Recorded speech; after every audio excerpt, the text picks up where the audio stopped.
warahmatullahi wabarakatuh.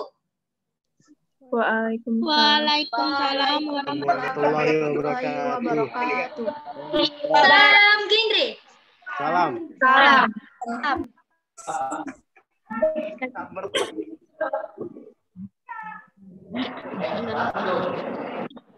Teman-teman boleh di-off-in dulu suaranya.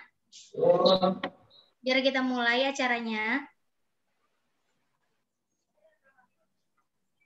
Alhamdulillahirabbil alamin wassalatu wassalamu ala asrofil anbiya'i wal mursalin sayyidina wa maulana Muhammadin wa ala alihi washabbihi ajmain. Pertama-tama dan yang paling utama, marilah kita ucapkan puji dan syukur kita atas kehadirat Allah Subhanahu wa taala karena berkat rahmat dan hidayahnya kita dapat berkumpul di acara webinar hari ini. Selawat berangkaikan salam tak lupa pula kita hadiahkan kepada Nabi besar kita Nabi Muhammad SAW. Semoga kita mendapatkan syafaatnya di yaumil akhir kelak. Amin amin ya rabbal alamin. Yang terhormat Kepala Dinas Pengendalian Penduduk dan Keluarga Berencana Kota Binjai yang kali ini diwakilkan oleh PLT Kabid K3 DPPKB Kota Binjai, Ibu Sri Ismawati SH. Yang sama kami para narasumber yang telah berhadir pada hari ini. Selamat datang saya ucapkan. Yang saya hormati Ketua Forum Genre Kota Binjai, Abangda Arianda Ami Pranata. Dan yang saya banggakan teman-teman Forum Genre Kota Binjai dan para hadirin yang tidak bisa saya sebutkan satu persatu namanya.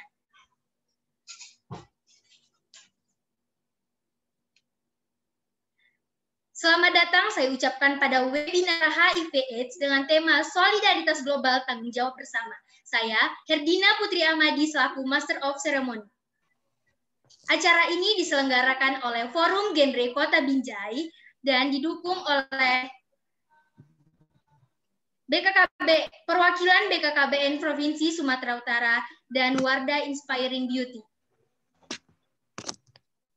Baiklah. Untuk mempersingkat waktu, langsung saja kita masuki acara yang pertama, yaitu menyanyikan Indonesia Raya dan Mars Keluarga Berencana.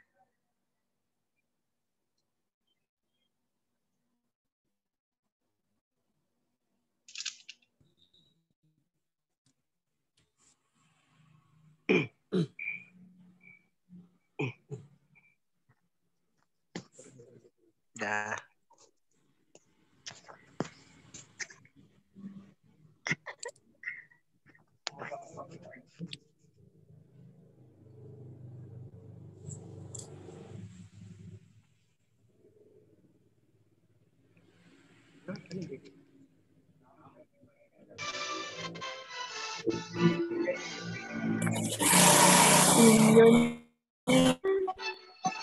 tanah air berdiri.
kiri.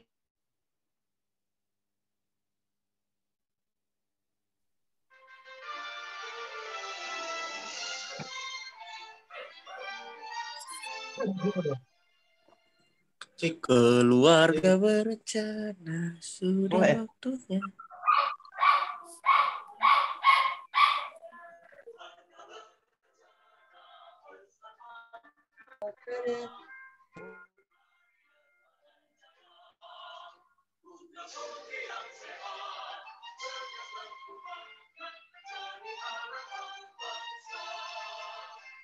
Oleh ibu bahagia rukun rahasia, tanda tentram sentosa.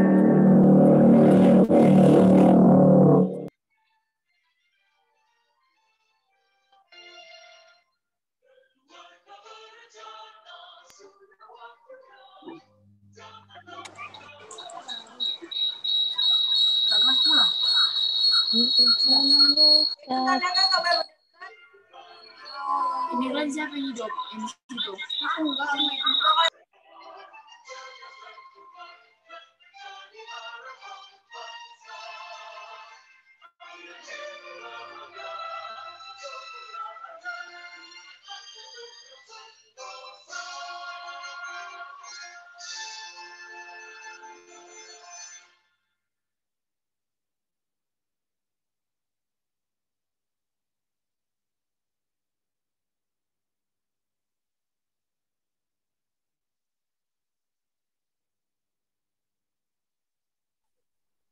Maaf Kak, suaranya masih di Suaranya Kak masih di mute Kak.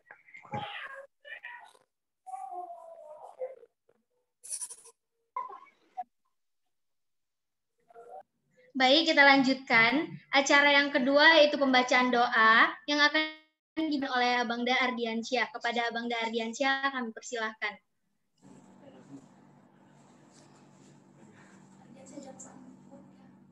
Baik, Assalamualaikum warahmatullahi wabarakatuh.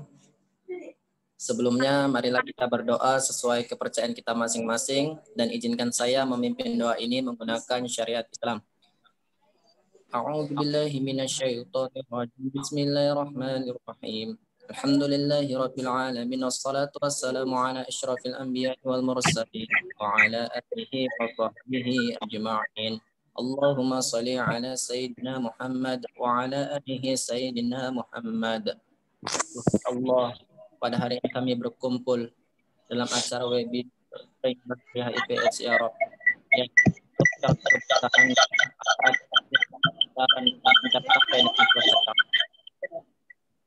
kami mohon kepadamu dengan segala nama-Mu dan sifat-Mu yang terbaik yang Kau janjikan dalam kitab-Mu. Bila hamba-Mu bermohon kepada Engkau, maka Engkau akan kabulkan semua itu.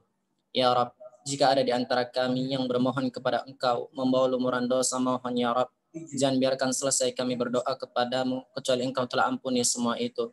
Dan jika ada di antara kami yang bermohon kepada Engkau membawa kegelisahan dalam hidup, mohon ya Rabb, jangan biarkan selesai kami berdoa kepadamu, kecuali Engkau telah tenangkan jiwa kami. Ya Rabb, Allahumma inni a'udzubika minal barasi wal jununi wal jujami wa min sayil asqam.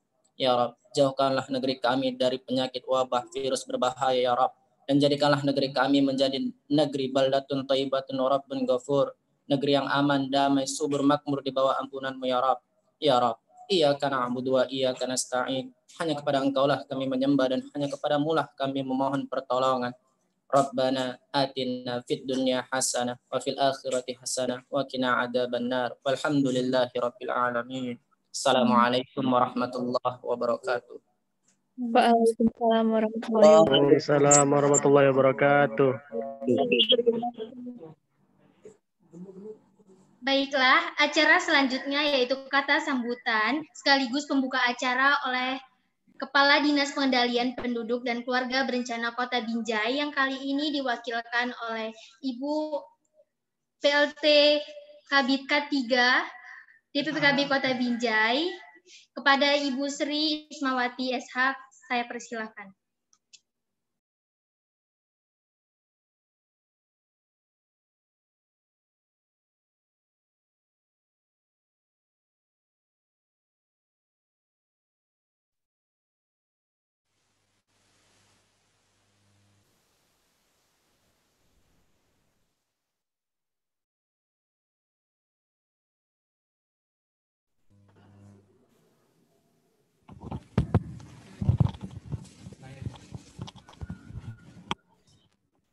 Bismillahirrahmanirrahim.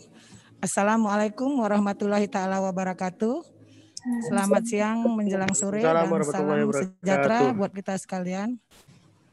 Yang saya hormati para narasumber, Dr. Heri Wahyudi, Ananda Najwa Mapirah Nasution, dan Julpatli Bugis.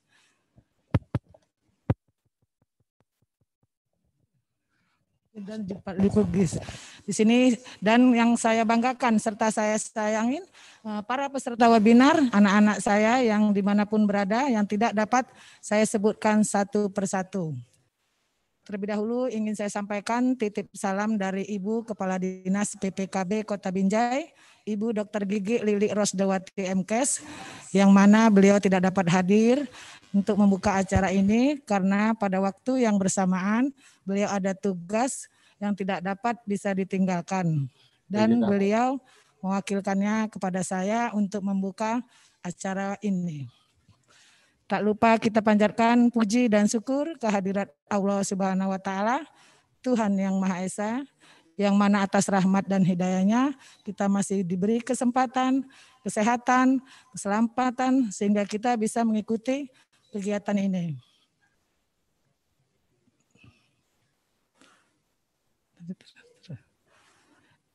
Perlu kita ketahui bahwa di Indonesia sudah terjangkit penularan kasus HIV/AIDS ini menerobos angka 500.000 dan 150.000 lebih diantaranya adalah remaja. Untuk itu kepada anak-anak ibu sekalian, saya mohon berhati-hatilah dalam bergaul karena salah pergaulan pasti akan menjerumuskan kita. Dan rentan yang terkena tertular HIV/AIDS itu adalah pada kalangan remaja. Kenapa saya bilang pada remaja? Karena yang pertama, faktor yang mendukungnya itu kurangnya pemahaman tentang pentingnya kesehatan reproduksi dan perilaku hidup seks bebas. Dan para remaja juga mengalami dia pubertas, ketertarikan dengan lawan jenis. Kemudian dia jatuh cinta, pacaran, dan akhirnya melakukan perilaku seks di luar nikah. Untuk itu tugas para anak-anak ibu ini yang terlibat di forum genre maupun PIKR untuk lebih mensosialisasikan kembali tentang kesehatan reproduksi agar teman-teman yang belum paham bisa memahaminya. Dan harapan ibu, jadilah anak-anak remaja yang cerdas, yang sehat dan berkualitas. Karena remaja ini adalah harapan bangsa. Maka untuk itu kepada anak-anak ibu sekalian, mohon diikutilah acara ini sebagai dari awal sampai akhir dengan seksama. Karena nanti ada hal-hal penting yang akan disampaikan oleh para narasumber sehingga bisa menjadi modal dan jadi bahan teman-teman nantinya untuk menyampaikan, mensosialisasikan kembali kepada teman-temannya yang tidak mengikuti ini. Supaya lebih tersosialisasi lagi kesehatan reproduksi. Maka dengan mengucap Bismillahirrahmanirrahim, acara webinar memperingati Hari AIDS Sedunia dengan tema Solidaritas Global menjadi tanggung jawab bersama. Dengan mengucap Bismillahirrahmanirrahim, acara ini dengan resmi dibuka.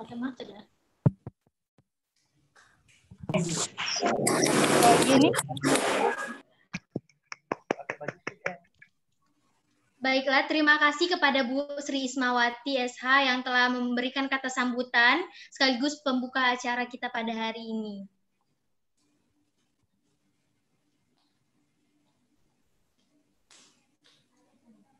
Hadirin yang berbahagia, memasuki acara inti yang akan dipandu oleh Saudari Siti Jara selaku moderator kita pada hari ini.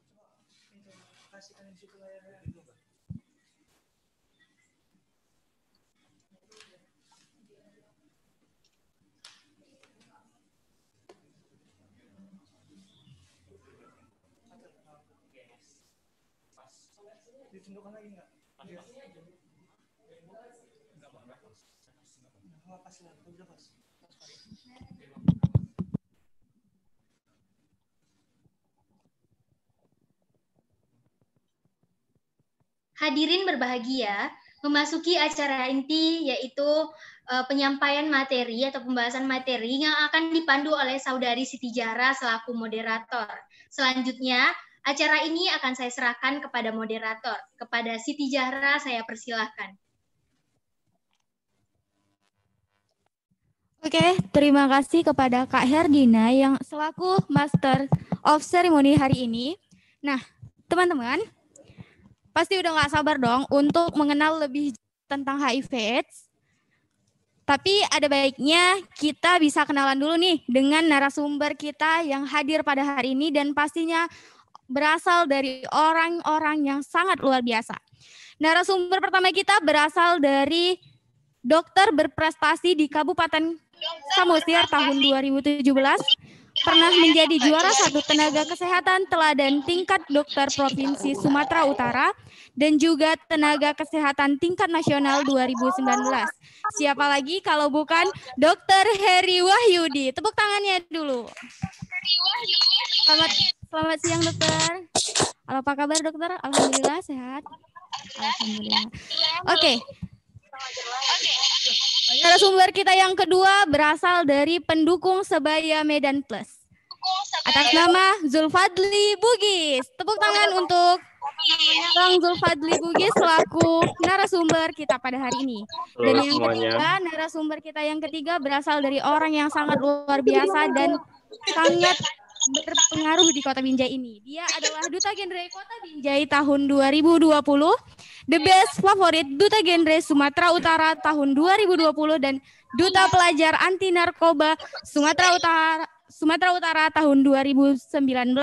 Dia adalah Nazwa Melvira Nasution. Selamat siang Kak Nazwa.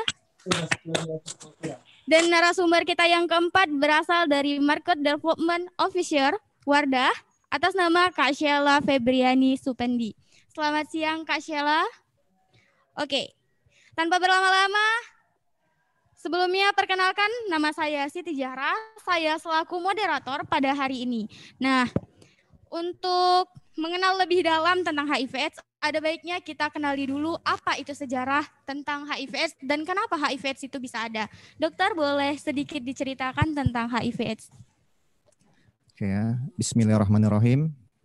Alhamdulillah sampai sore hari ini ya kita dipertemukan sesuai dengan temanya yaitu solidaritas global, tanggung jawab kita bersama gitu. Jadi sebenarnya HIV ini sudah lama ditemukan. Di tahun 1983 itu ada ilmuwan dari Perancis ya, dia menemukan pertama sekali ditemukan dari orang yang terkena limfadenopati. Limfadenopati itu pembekakan kelenjar ya. Jadi pada pasien tersebut diperiksa ternyata ada virus yang membuat pasien tersebut seperti itu gitu. Yang kita kenal sekarang dengan HIV, virus HIV-1. Kemudian setelah itu tidak berapa lama diketemukan lagi virus HIV yang kedua. Itu dari bangsa Portugal ya, ilmuwannya dari pasien dari Afrika Barat. Itu HIV yang kedua. Jadi perlu kita ketahui bahwa HIV ini ada dua tipenya atau strains-nya, HIV-1 dan HIV-2. Nah, paling banyak kita jumpain, yang paling banyak orang kena itu HIV-1. Karena memang persentasenya sampai 80%. Jadi ketika kita mengenal HIV, rata-rata tuh HIV-1. Gitu. Kemudian memang HIV ini dikenal dengan penyakit zoonosis ya. Jadi yang dulu dari binatang bisa menular ke manusia dan sekarang tingkatnya dari manusia ke manusia, dan ini mengkhawatirkan karena ini bisa berada di tengah-tengah lingkungan kita, apakah lingkungan sekolah ya, pergaulan, lingkungan kerja, ini cukup banyak sampai saat ini. Jadi perkenalan pertama dari HIV adalah dari simpanse ya, dari semacam monyet tua seperti itu. Kita tidak pernah tahu pastinya dari mana, apakah ada hubungan seksual antara manusia dengan binatang itu atau ada luka yang bisa menularkan ke orang lainnya. Jadi kita tidak bisa berpraduga dalam hal ini. Tentunya kita beranggapan positif aja. dari manapun itu asalnya. Yang terpenting adalah ke depannya bagaimana kita menghadapi ya HIV ini bersama. Jadi saya berharap di generasi berencana ini, pemuda-pemudanya saya rasa cukup banyak memberikan pengaruh ya buat teman-teman baik di sekolah ataupun di lingkungan media sosial tentunya. Dan ini wadah buat kita sebenarnya untuk mengembangkan pengetahuan seputar HIV ini. Saya rasa itu dulu. Kalau untuk siklus HIV ini sendiri bisa masuk ke tubuh manusia itu dikarenakan apa? Boleh diceritakan sedikit dong? Nah, kalau dari pintu masuknya HIV ini sendiri ada 4 syarat HIV ini bisa masuk ke tubuh seseorang sebenarnya. Jadi ada 4. Yang pertama itu dia harus keluar dari penderita HIV. Jadi ada seorang penderita HIV, dia harus exit atau keluar dari orang tersebut. Apakah dalam bentuk darah atau cairan-cairan tubuh yang lainnya. Begitu, itu yang pertama. Jadi kalau penderita HIV tidak mengeluarkan cairan apapun, sama sekali dia tidak menularkan ke orang lain. Jadi misalnya ada penderita HIV, dia berbicara dengan kita, berinteraksi, tidak akan menularkan. Terkecuali dia misalnya ada luka atau berhubungan suami istri misalnya, itu memungkinkan potensi tadi. Itu yang pertama. Harus ada yang keluar, exit yang pertama. Yang kedua, dia survival. Dia virus yang keluar itu harus bertahan hidup. Jadi misalnya penderita HIV ini berdarah, kemudian darahnya dibersihkan dengan alkohol ataupun dengan baiklin misalnya, itu mati. Jadi dia tidak bisa bertahan hidup dan itu tidak menularkan. Jadi harus bertahan hidup. Jadi misalnya ada darah yang tidak dibersihkan, itu mungkin berpotensi untuk menularkan kepada orang lain. Tapi kalau tidak. Itu yang kedua, survival. Yang ketiga adalah sufficient. Jadi dia jumlahnya itu cukup, artinya cukup banyak untuk menyebabkan penularan ke orang lain. Jadi sama seperti dengan air putih mungkin ya. Itu sebenarnya ada bakterinya, ada E. coli namanya. Tetapi dalam jumlah yang tidak begitu banyak, dia tidak mempengaruhi kesehatan seseorang yang meminumnya. Tapi begitu lebih banyak daripada yang biasanya, baru menimbulkan kerugian, terutama dampak kesehatan. Itu tadi. Jadi sufficient ini sangat penting.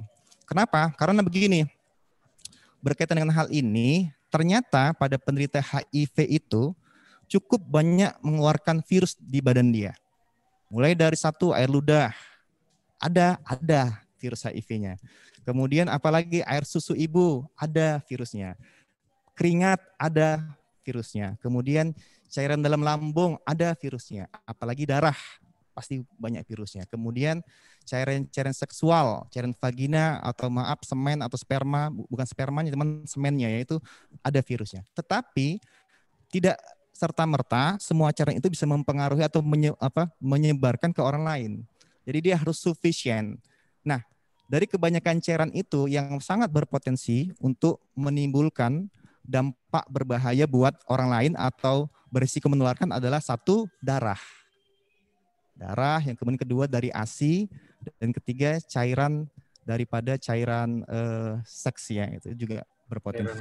Yang ketiga, sufficient, harus cukup jumlahnya untuk menularkan ke orang lain. Yang keempat, harus enter, masuk ke orang lain yang berdekatan dengan dia. Jadi ketika ada penderita HIV, ada orang lain, virusnya itu keluar dalam jumlah banyak, kemudian dia bertahan hidup, kemudian ada pintu masuknya, apakah dari luka, berhubungan suami istri misalnya, atau dari pengguna jarum suntik, itulah potensi masuknya. Jadi selagi hal-hal demikian tidak kita lakukan atau tidak ada resikonya, maka tidak ada potensi untuk menularkan ke orang lain. Itu pintu masuknya gitu.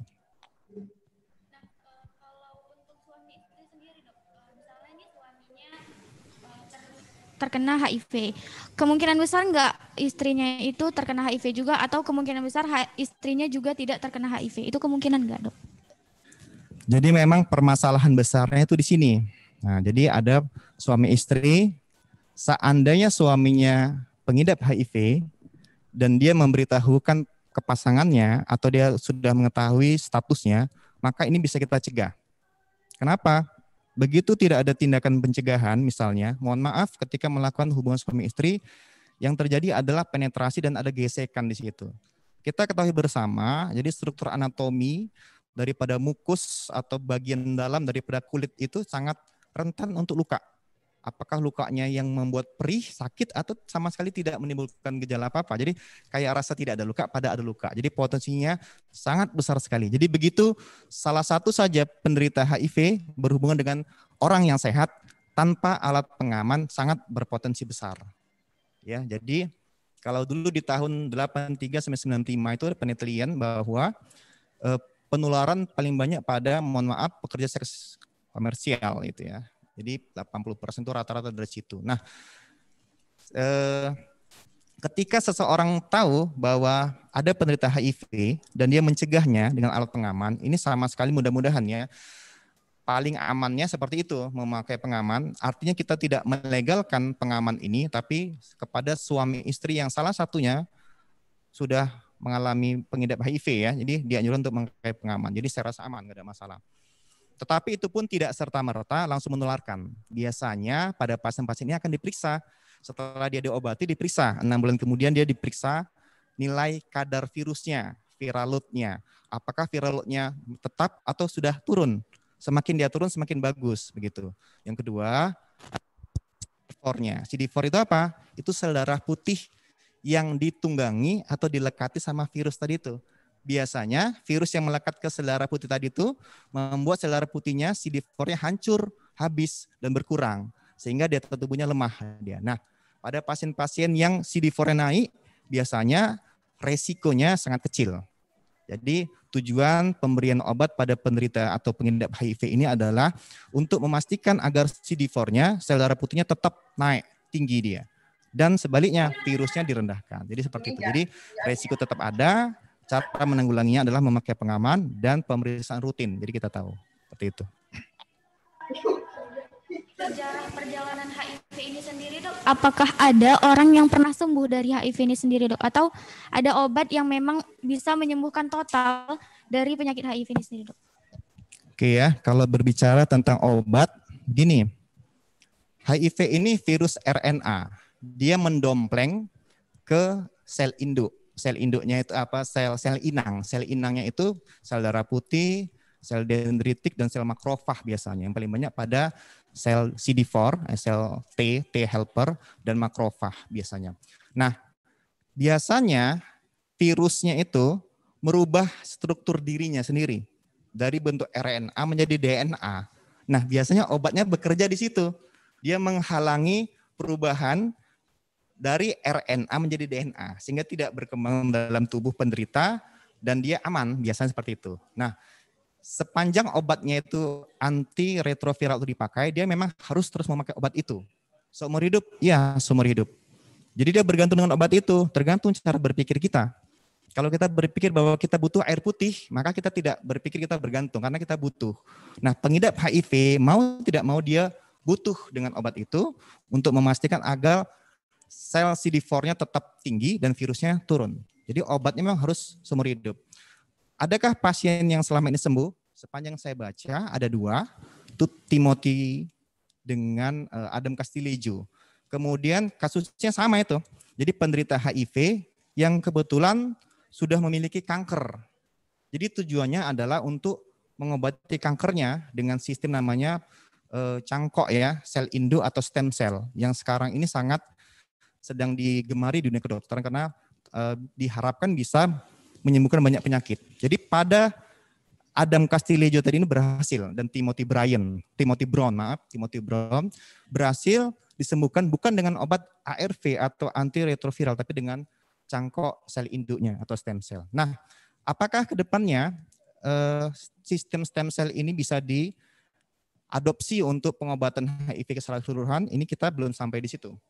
Jadi sejauh ini pengobatan dengan ARV jangka panjang seumur hidup itu biasanya sangat baik sekali. Namun untuk perkembangan ke depannya mudah-mudahan kita berharap apakah bisa dilakukan tindakan cangkok seperti itu tapi belum bisa digeneralisir bisa menyembuhkan secara keseluruhan gitu.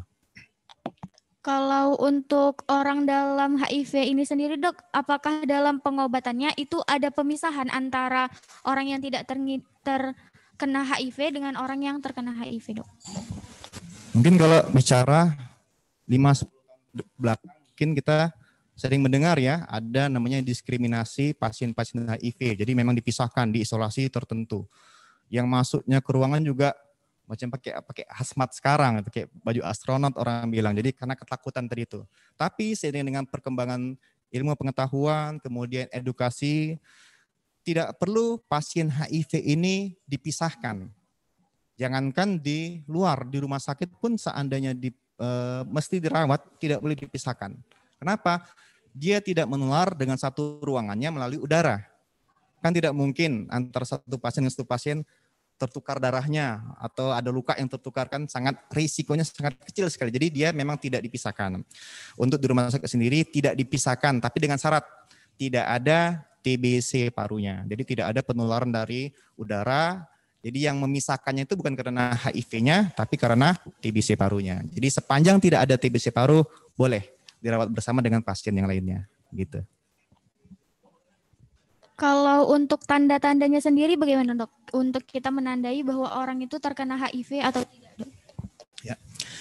Ini yang menjadi PR besar juga ya buat medis, buat generasi muda. Kenapa?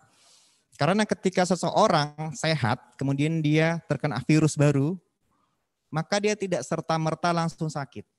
Nah, bisa bertahan sampai 3 sampai 10 tahun ya. Jadi tidak bisa hari ini kena langsung sakit, tidak seperti itu. Oleh karena itu, kita sering kecolongan istilahnya bahwa datang sudah dengan stadium yang lanjut.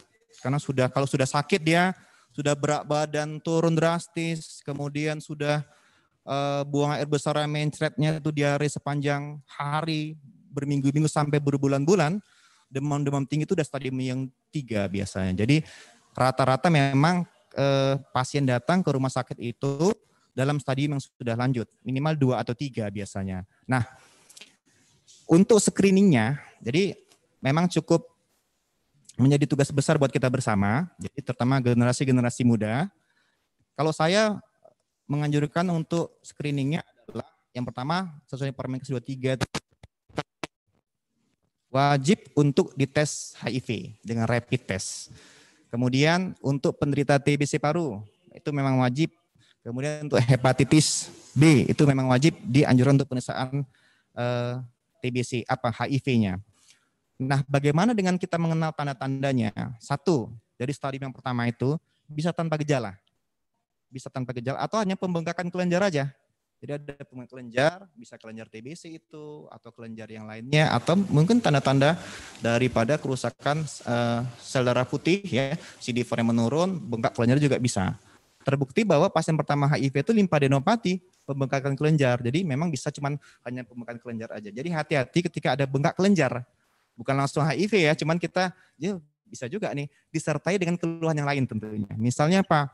Ini kawan ini biasanya sehat-sehat, ini dalam beberapa bulan ini berat badan turun drastis, itu paling khasnya juga dia. Jadi berat badan turun drastis, kemudian orang yang tadinya kulitnya bagus, mulus, jadi mohon maaf macam ada kudis-kudisnya seperti itu, hitam, kemudian gatal-gatal, itu juga tanda, itu biasa masuk stadium 2. Atau kadang-kadang herpes. Herpes ini dari virus yang kalau kecil kita kena cacar. Dia bertahan dalam tubuh kita, begitu kita lemah, di mana HIV tadi kan lemah dia berdampak lagi masuk kena herpes. Jadi dia kulitnya herpes itu dia merah, berbentol-bentol, berair dan bergerombol. Itu juga tanda. Artinya kita menemukan pasien herpes, jangan langsung mikir HIV, cuman lihat dulu ada nggak tanda-tanda lainnya yang khas tadi, misalnya berat badan turun dan lain-lain. Kemudian ada juga dia mulutnya sering pecah-pecah, bibirnya sering pecah-pecah, sudut-sudut mulutnya tuh sering pecah-pecah, angular selitis namanya itu, dan ini susah sembuhnya. Biasanya mungkin orang 1 minggu, 7-10 hari udah sembuh, ini mungkin sampai berbulan-bulan. Kemudian ada juga yang lidahnya itu putih. Putihnya bukan karena putih puasa, tapi karena memang dia ada kayak berjamur, dia ada semacam selaput-selaputnya. Itu juga udah masuk stadium 3 biasanya. Jadi banyak sekali sebenarnya. Kalau untuk anemis juga. Jadi orang-orang HIV ini cenderung anemis dia. Anemi itu HB-nya turun, rendah. Jadi ketika kita menjumpai mungkin ada sahabat ataupun keluarganya ini perubahan pada tubuhnya ini cukup drastis ya. dalam beberapa tahun ini cukup drastis. Orang yang menjadi berat badannya turun drastis, sering mencret-mencret itu diare biasanya, kemudian lemas. Kalau kita periksa kelopak matanya di bawah, kelopak mata bagian bawah itu tuh putih, pucat, itu tanda-tanda anemis ya. Nah, hati-hati seperti itu. Atau pada pasien-pasien yang batuk kronis juga bisa. Jadi HIV ini tidak ada langsung sakitnya langsung turun berat badan drastis, tapi kalau diperhatikan ada gejala yang lainnya, misalnya batuk-batuk kronis itu juga bisa mengarah ke sana.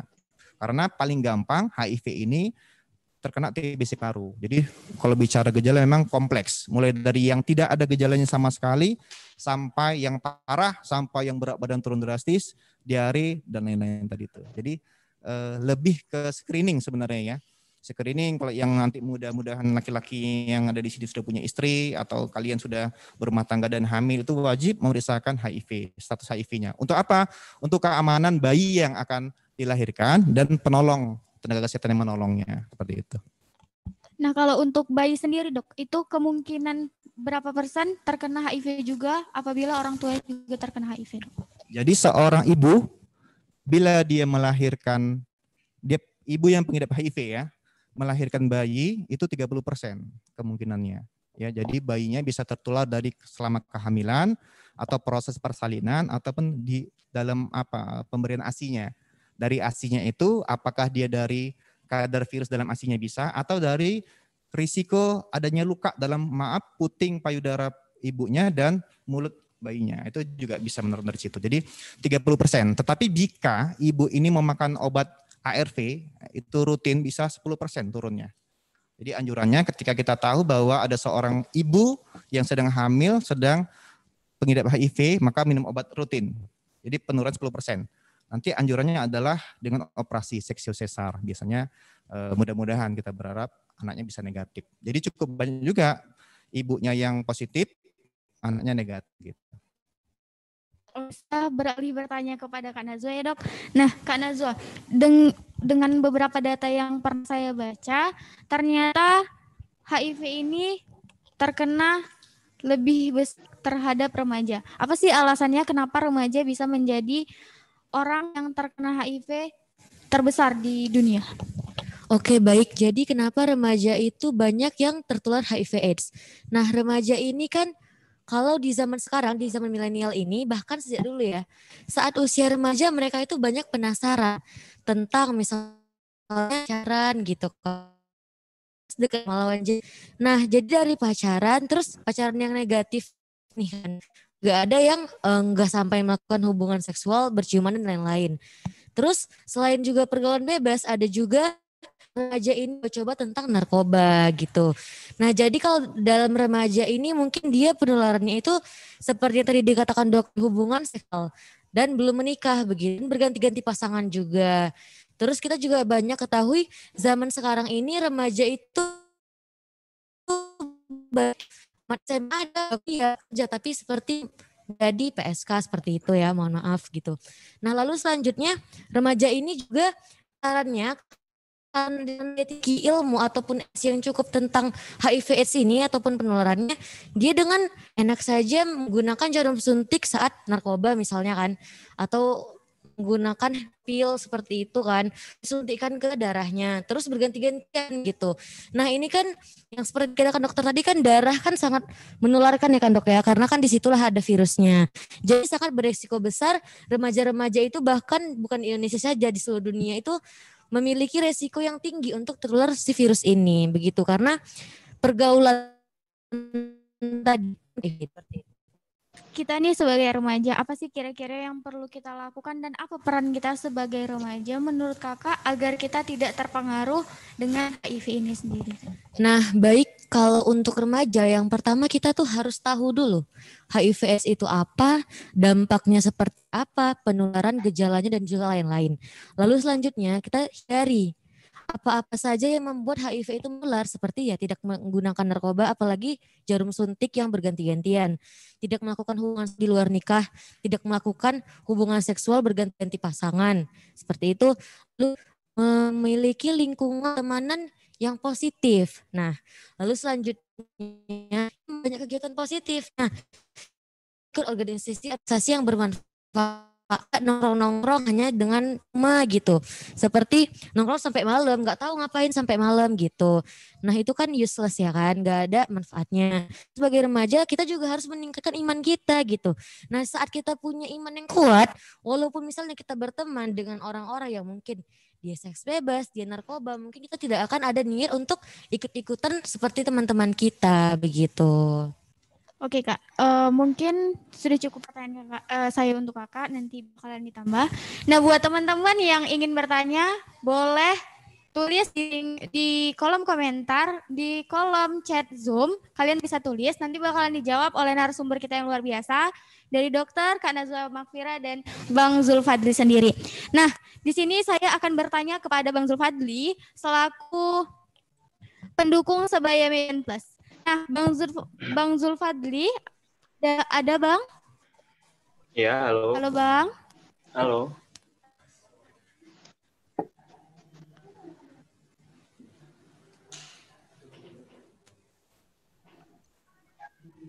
Ada Bang Zulfadli?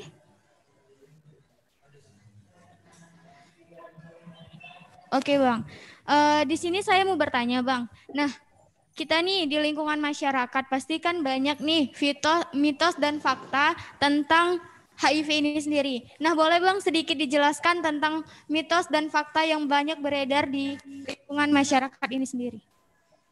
Baik, terima kasih. Sebelumnya perkenalkan, nama saya Zulfadli. Saya orang dengan HIV. Di sini saya akan menjawab mitos dan fakta tentang lingkungan. Nah, bagaimana cara kita mengedukasi sebenarnya apa sih yang dimaksud dengan HIV tersebut untuk pertama-tama. Nah, kita juga bisa membedakan apa itu HIV dan apa itu AIDS. Sebagian orang beranggapan bahwasannya HIV dan AIDS itu sama. Nah, sebenarnya HIV dan AIDS itu berbeda. HIV itu adalah virus yang menyerang kekebalan tubuh manusia. Sementara AIDS itu, ketika kita tidak melakukan pengobatan, maka kumpulan dari beberapa gejala penyakit akan menyerang tubuh kita. Itu yang dinamakan fase AIDS ya teman-teman.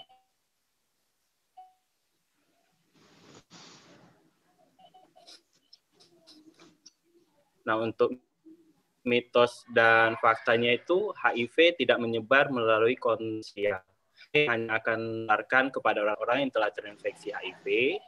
Yang kedua itu dengan cara seks yang tidak aman atau seks yang beresiko. Yang ketiga itu dari ibu ke anak. Mungkin itu yang bisa saya sampaikan. Mungkin Dr. Heri mau menambahkan. Silakan Dok.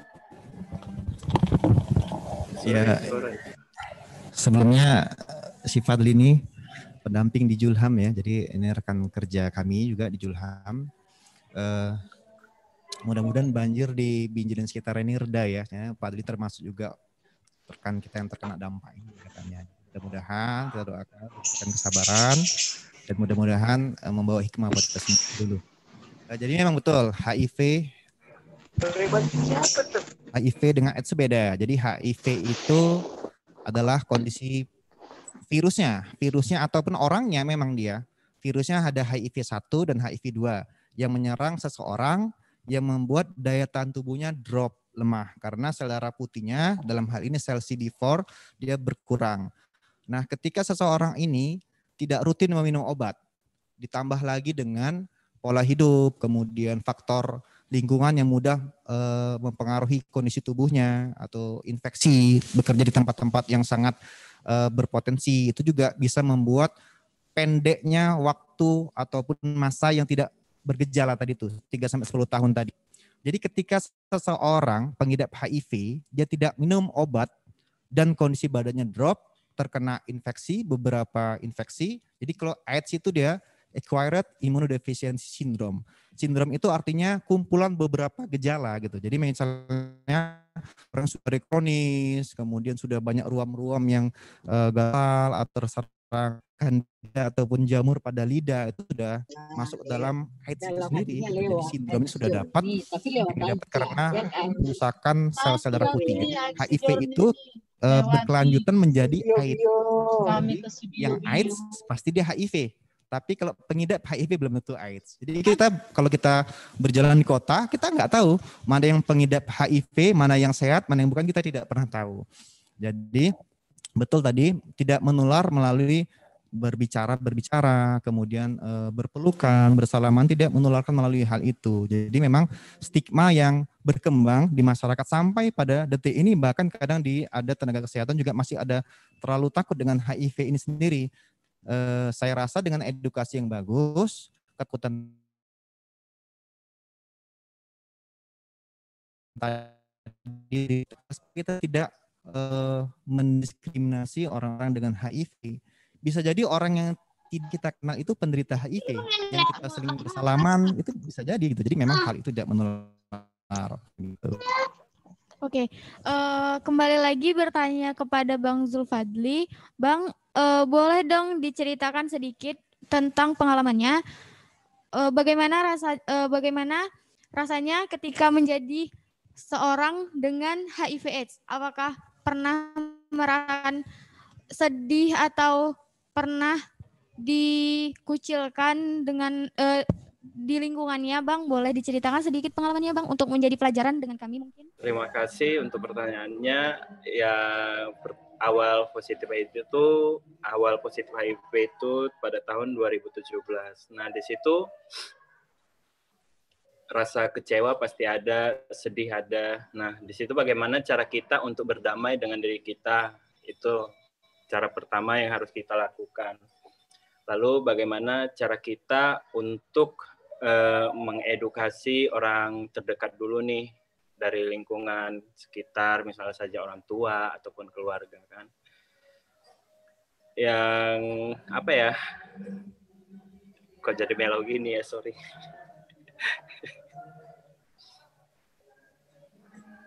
Yang penting itu ketika kita terinfeksi HIV, kita harus melakukan pengobatan sesegera mungkin.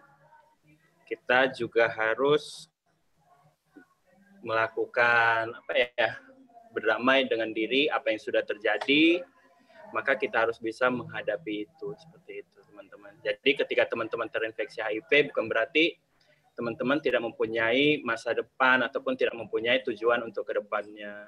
Jadi HIV bukan akhir dari segalanya, malah itu adalah langkah awal untuk teman-teman bisa mencapai titik baru dalam hidup teman-teman gitu. Mungkin itu dari saya. Mantap banget ya Bang Zulfadli, pengalamannya semoga bisa menginspirasi kami semua. Oke, selanjutnya saya ingin bertanya kepada Kak Nazwa Maghfirah sendiri. Bagaimana sih menurut kakak cara kita mengubah stigma buruk tentang HIV/AIDS yang banyak beredar di masyarakat, tentang mitos dan fakta tadi gitu? Oke, jadi memandang dari mitos dan fakta tentang orang-orang yang mengidap HIV/AIDS, beberapa orang memang menganggap bahwa HIV/AIDS ini sesuatu yang sangat mengerikan seperti itu ya. Jadi banyak memang orang itu dikucilkan, bahkan didiskriminasi, dan mungkin mereka seperti punya tempat sendiri dan tidak bergabung dengan masyarakat sekitarnya. Nah, jadi mungkin sebagai remaja hal yang bisa saya lakukan, yang bisa kita lakukan, yang pertama kita itu harus mengetahui dulu. Nah, cara kita mengetahuinya, kita bisa membaca buku tentang HIV/AIDS, membaca artikel, terus kita juga bisa ikut-ikut webinar seperti ini agar menambah ilmu kita mengenai HIV/AIDS tadi. Nah, jadi biar nggak ada miss di situ. Nah, selanjutnya kita juga jangan langsung mendengar atau membaca sesuatu yang hoax, berita sesuatu itu kita jangan langsung oh begini ya, oh begitu ya. Nah, jadi ada baiknya kita itu saring dulu sebelum sharing gitu. Jadi ada sesuatu yang kita tangkap dari sesuatu yang kita dapatkan di publik, tidak kita telan bulat-bulat. Misalnya kan teman-teman sekarang nih, kita nggak tahu ya HIV/AIDS itu tiba-tiba tertular ke kita atau ke orang-orang di sekitar kita gitu. Kita lah sebagai manusia ya, makhluk sosial, apakah kita tega gitu misalnya kerabat kita, teman dekat kita dikucilkan gitu. Padahal ya HIV/AIDS itu tidak semengerikan yang diberitakan. Seperti tadi dikatakan dokter, dia ya bersalaman, kita dekat satu ruangan, itu penularannya itu sangat kecil juga ya. Kalau misalnya ada luka, itu pun kalau ada luka tadi. Jadi kalau misalnya nggak ada, nggak apa-apa kok, bisa serumah gitu. Asal tidak melakukan ya hubungan tadi pun bisa dilakukan menggunakan alat yang pengaman gitu, tidak dilakukan langsung. Nah jadi seperti itu. Jadi sebagai remaja kita juga harus bisa berpikir yang maju gitu. Apalagi sekarang kan sudah banyak teknologi, sudah banyak digital. Nah, jadi lebih banyak kita itu belajar dari sana karena segalanya itu sudah mudah diakses. Mungkin ini pertanyaan terakhir sebelum kita masuk ke sesi tanya jawab, dokter. Pertanyaannya itu, bagaimana sih dok cara pengobatan tentang cara pemeriksaan dan pengobatan HIV ini sendiri dok? Boleh diceritakan sedikit dok? Jadi pemeriksaan HIV ini ada 4 ya. Dia ada periksa antibodinya. Antibodi itu keluar ada waktunya, bisa sampai 12 minggu di awal itu bisa jadi sudah keluar, bisa jadi tidak. Jadi ketika seseorang terpapar dengan diduga ya, misalnya ada teman HIV, kita tahu dia tuh HIV, kemudian kita tolong dia, tiba-tiba kita terkena darahnya misalnya seperti itu. Tidak bisa langsung dicek, mungkin karena antibodinya, bukan mungkin ya, memang antibodinya belum terbentuk. Jadi ada waktunya, di atas 2 bulan, 3 bulan kita cek ulang lagi gitu, atau cek nanti setelah 8 minggu atau rata-rata 2 sampai 3 bulan sudah bisa terbentuk antibodi tadi itu. Jadi yang pertama antibodi pemeriksaannya. Sama kayak rapid. Ini rapidnya ada di HIV. Jadi rapid itu menggunakan 3 reagen yang berbeda. 1 sampel darah diperiksa dengan 3 reagen yang berbeda, jadi akurasinya cukup tinggi. Ya. Yang kedua adalah PCR, semacam PCR untuk COVID ini juga, COVID-19 ini juga, namanya PCR untuk HIV, RNA. Jadi untuk melihat polimerase rantai-rantai dalam virus tadi itu ya. Kemudian yang ketiga ada pemeriksaan namanya glikoprotein P24. Ini jarang ya. Kemudian ada kultur. Di antara 4 pemeriksaan ini memang yang sering, yang cukup akurasi, tidak mahal itu adalah pemeriksaan rapid. Ya, pemeriksaan rapid atau pemeriksaan antibody dia itu. Kemudian apa lagi tadi? Cara pengobatannya dok. Oh, ketika seseorang diperiksa dan dia sudah reaktif ya, reaktif dalam tanda kutip itu HIV, langsung diterapi. Jadi tidak fora 200 di bawah 200 atau kondisinya semakin tidak, dia langsung diobati. Tujuannya adalah untuk mencegah supaya tidak semakin banyak kerusakan sel darah putih yang bisa disebabkan karena virus merusak sel darah putih tadi itu. Jadi begitu dia langsung diobati. Nah, pengobatannya ada beberapa, tapi prinsip pengobatannya seperti saya bilang tadi adalah memutus atau mencegah supaya RNA dalam virus HIV itu tidak masuk dalam inti daripada sel darah putih kita, tidak mengganggunya dan tidak merubah menjadi DNA, tidak memperbanyak diri. Jadi dia tidak mematikan, tidak membunuh virus secara keseluruhan. Dia hanya mencegah replikasinya, proses perkembangbiakan virus tadi itu. Tapi itu sudah cukup baik sekali sampai pada saat ini. Jadi memang pengobatannya rutin. Sekali lagi mungkin ada teman-teman yang pengidap HIV. Kalau saya bilang obat itu bukan sesuatu yang buat kalian gantungkan. Kita tidak bergantung dengan obat. Kita hanya butuh. Jadi memang badan itu untuk supaya tetap terjaga kondisinya, dia butuh sesuatu. Di pengidap HIV ini dia butuh obat untuk mengontrol supaya kadar virusnya tidak tinggi dan supaya kadar darah putihnya tinggi. Jadi seperti itu. Kemudian begini, saya sering bilang sama pasien-pasien bahwa ketika dia terkena HIV ini mungkin cara Tuhan juga untuk supaya lebih dekat kepada Tuhan.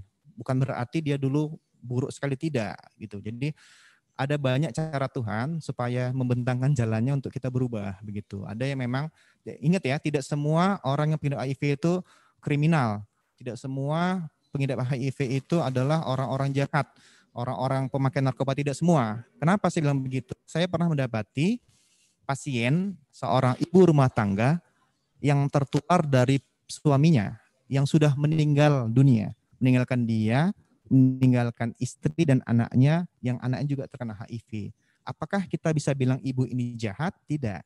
Apakah kita bilang anak ini adalah pemakai narkoba? Tentu tidak. Jadi tidak selamanya. Jangan kita mengeneralisir bahwa HIV itu yang jahat, biarin aja, nggak boleh seperti itu. Jadi memang kebanyakan rata-rata juga ada perilaku yang menyimpang ya, apakah dalam penggunaan narkoba seperti disampaikan tadi, kemudian seks bebas dan lain-lainnya, pemakaian tato. Oh ya, mumpung masih ingat, hati-hati juga yang kadang-kadang kita sepelekan itu dapat menularkan HIV. Apa?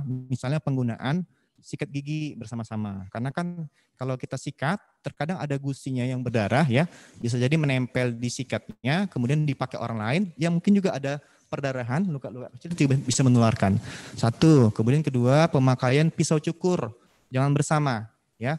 Apalagi kalau ke barbershop ya, tempat-tempat tukang pangkas, sebaiknya yang kita tahu bahwa dia mengganti pisau, mata pisau untuk atau mencukur tadi itu. Jadi sangat penting sekali. Jadi penggunaan barang-barangnya setidaknya yang berpotensi untuk menimbulkan luka sebaiknya dipisah sendiri-sendiri. Potong kuku juga, jepitan kuku juga. Kalau memang tidak banyak mungkin habis setelah pakai dibersihkan ya dengan alkohol dan tisu. Itu mungkin caranya yang terkadang kita anggap sepele tapi itu punya potensi memang itu. Saya rasa itu ya. Nah dok, kalau untuk obatnya sendiri itu kan kalau orang sudah kena HIV itu harus diberikan obat. Bagaimana dengan orang-orang yang nggak mampu untuk beli obatnya itu gimana dok?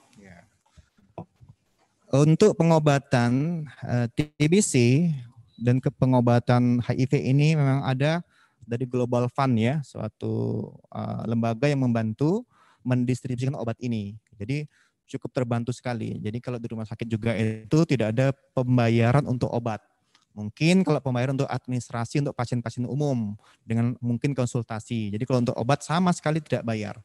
Kalau berbayar mungkin ada yang mencoba berbayar tapi dia lama-lama berpikir obatnya sama begitu. Obatnya sama loh ini, obat dengan dokter yang bayar dengan obat dari rumah sakit yang tidak berbayar sama obatnya. Jadi untuk apa kita mengeluarkan uang untuk membeli obat yang sama begitu. Jadi dia putuskan sama obatnya, jadi diputuskan saya mau obat yang gratis dengan kualitas yang sama. Jadi sampai sekarang ini obatnya, dan kita berharap sampai ke depannya juga obatnya terus gratis ya, gratis.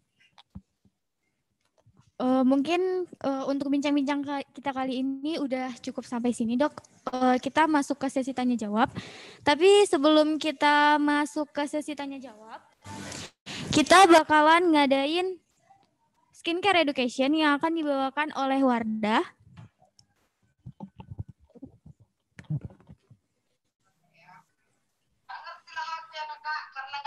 Nah, buat teman-teman, kalian semua pasti nggak sabar dong untuk kembali sekolah tatap muka. Tapi pasti di antara kalian ada juga nih yang kurang semangat dengan alasan karena belum glow up. Nah, siapa nih yang mau tampil berbeda menjadi jauh lebih baik ketika masuk sekolah nanti? Nah, karena itu sebagai remaja selain harus memilih pergaulan yang tepat, kita juga harus pandai merawat tubuh kita dengan baik, dengan cara yang benar dan pastinya harus dengan memilih skincare yang tepat. Nah, untuk itu ada yang berbeda dengan webinar kita kali ini. Kita akan mendapatkan informasi mengenai skincare education yang akan dibawakan oleh Kak Sheila Febriani Supendi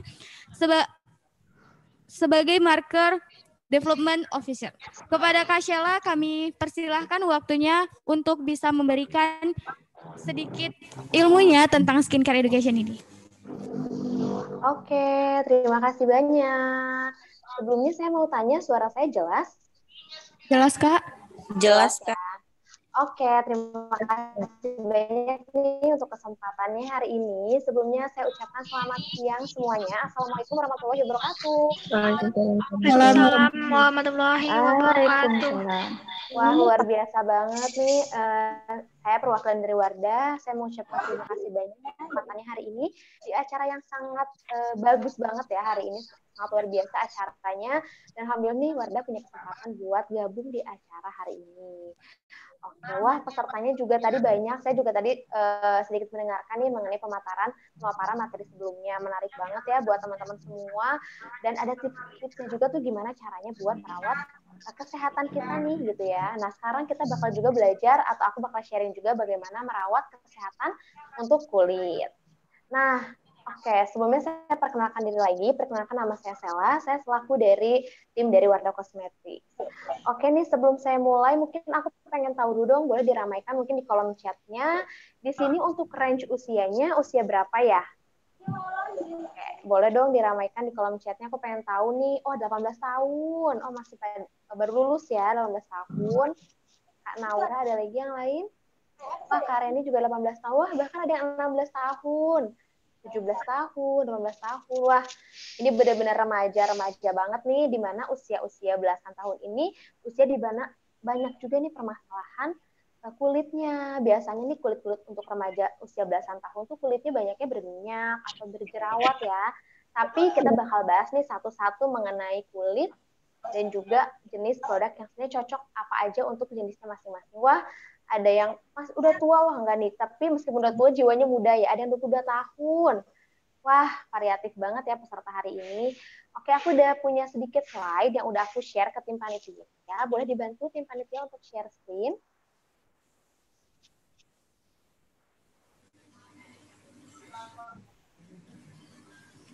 Oke. 10 tahun dong katanya. Boleh nih tim panitia untuk bantu men-share screen materinya sedikit. Oke, sambil kita tunggu nih tim dari panitia untuk share materinya, aku pengen tanya dulu dong, ini yang udah pada jawab 15 tahun, 17 tahun, udah tahu belum sih jenis kulitnya itu apa? Mungkin ngerasa kulitnya, kulit aku tuh kayaknya kering deh, kulit aku tuh kayaknya berminyak deh. Nah, sambil kita tunggu screen-nya, wah Kak Sonia berminyak Kak, berminyak. Ada berapa sih sebenarnya jenis kulit itu? Ada yang wah ini normal nih karena dia Syarenita tuh jenis kulit impian semua orang, nggak cuma cewek juga cowok juga pasti pengen kulitnya normal. Wah ada yang bingung nih, ada yang masih bingung, ada yang berminyak dan nggak berani pakai skincare, berminyak. Lawannya ini aja dia ngomong. Rata-rata berminyak ya, memang di usia belasan tahun ini sedang banyaknya kadar minyak di wajah kita tuh lebih banyak dibanding usianya. Ini wajar nih kalau misalnya teman-teman kulitnya lebih berminyak. Ini gimana? Boleh tim panitia apa ada kesulitan untuk share screen?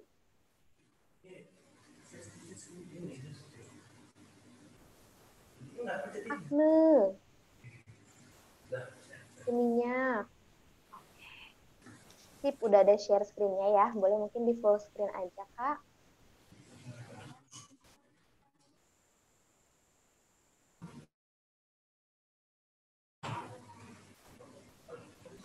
Wah, ini Karini juga tipikal kulit yang diidamkan ya, normal.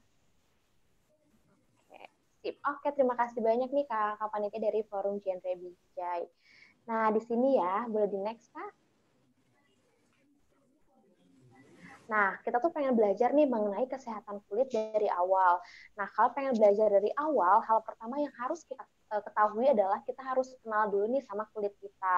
Nah, bagus banget nih tadi yang udah pada tahu kulitnya tuh apa sih gitu.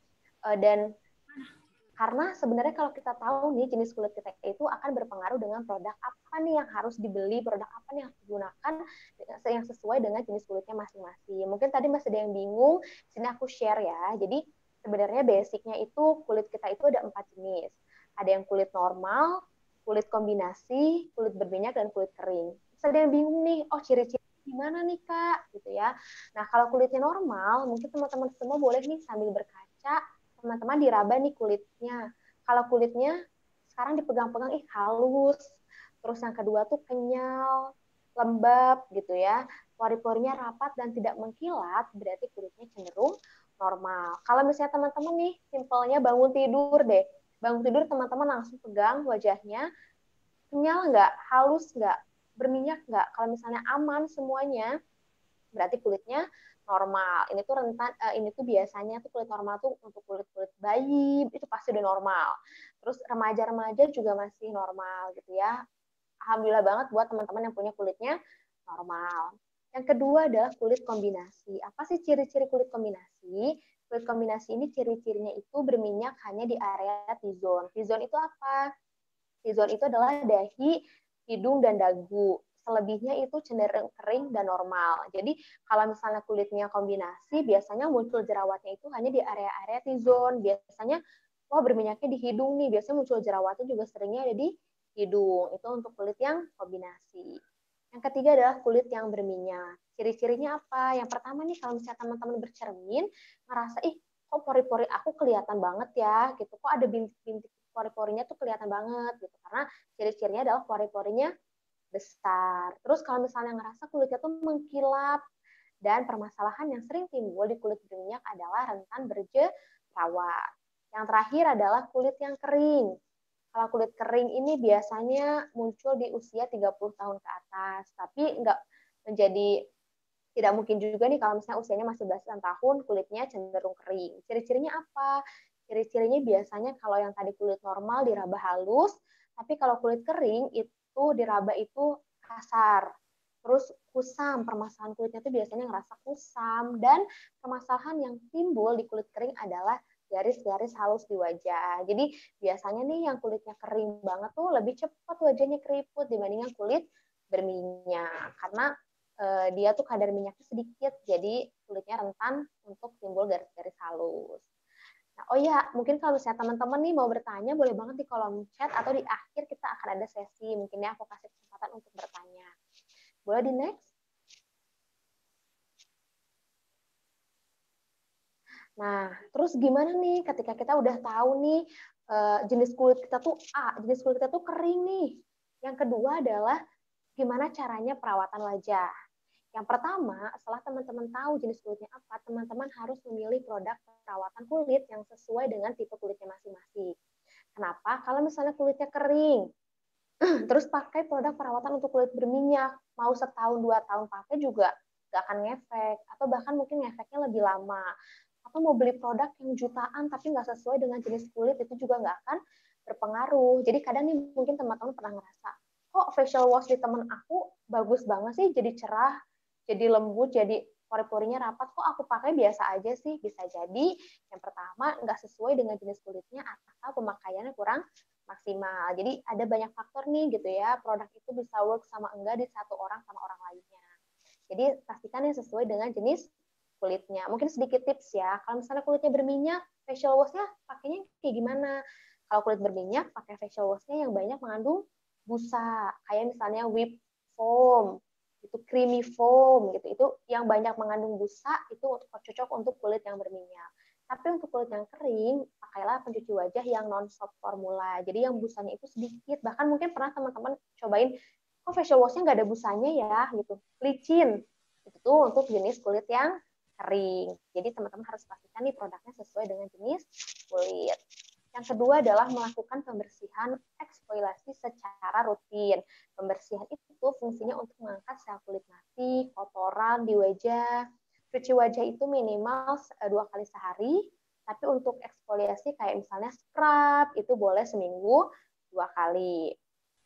Kemudian yang ketiga adalah pelembapan. Ini tuh hal penting juga ya, mau kulit teman-teman kering, normal, berminyak, tetap wajib pakai pelembab. Fungsinya apa nih pelembab? Fungsinya untuk menghindari dehidrasi wajah. Jadi nggak cuma minum doang nih kita butuhnya, ternyata kulit juga butuh pelembapan. Dan selanjutnya adalah yang nggak kalah penting adalah perlindungan dari proteksi sinar matahari. Jadi sinar matahari itu banyak ya efeknya gitu ya. Bisa kalau misalnya yang paling cepat terasa tuh kulitnya jadi menghitam, jadi belang.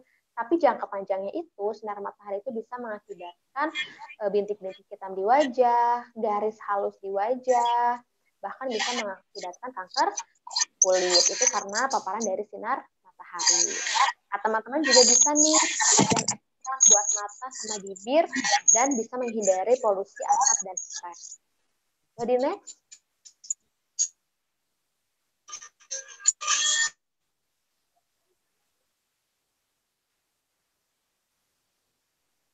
Jadi yang pertama adalah pembersihan untuk menghilangkan sel-sel kulit mati dan juga menghilangkan kelebihan minyak, keringat, juga kosmetik. Jadi teman-teman apalagi mungkin aktivitasnya banyak di luar gitu ya, atau meskipun stay at home gitu ya, nggak bisa menjamin kalau wajah kita tetap bersih. Jadi tetap harus ada pembersihan 2 kali sehari cuci wajah.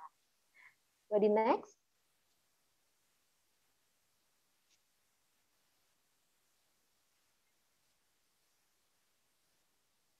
Nah, ini mungkin boleh simpel aja ya. Jadi gimana sih cara cuci muka yang benar gitu? Karena sebenarnya pembersihan yang kurang maksimal ini bisa mengakibatkan permasalahan di wajah seperti komedo, jerawat. Jadi gimana nih caranya cuci wajah yang benar? Kalau misalnya aktivitas teman-teman itu banyak di luar, terus kena polusi, apalagi yang bawa motor ya banyak kena debu, teman-teman pastikan double cleansing dengan menggunakan milk cleanser dulu terlebih dahulu, atau pakai micellar water baru teman-teman cuci wajah nih pakai sabun cuci wajah. Terus teman-teman juga rutin nih gitu ya, perawatan mingguan, pakai scrub gitu ya untuk mengangkat sel-sel kulit mati, karena sel kulit mati ini setiap harinya itu bertumpuk. Jadi kalau misalnya teman-teman nggak scrubbing, nggak angkat sel kulit matinya, nanti akan menumpuk dan akan menimbulkan juga permasalahan-permasalahan di wajah. Boleh di next?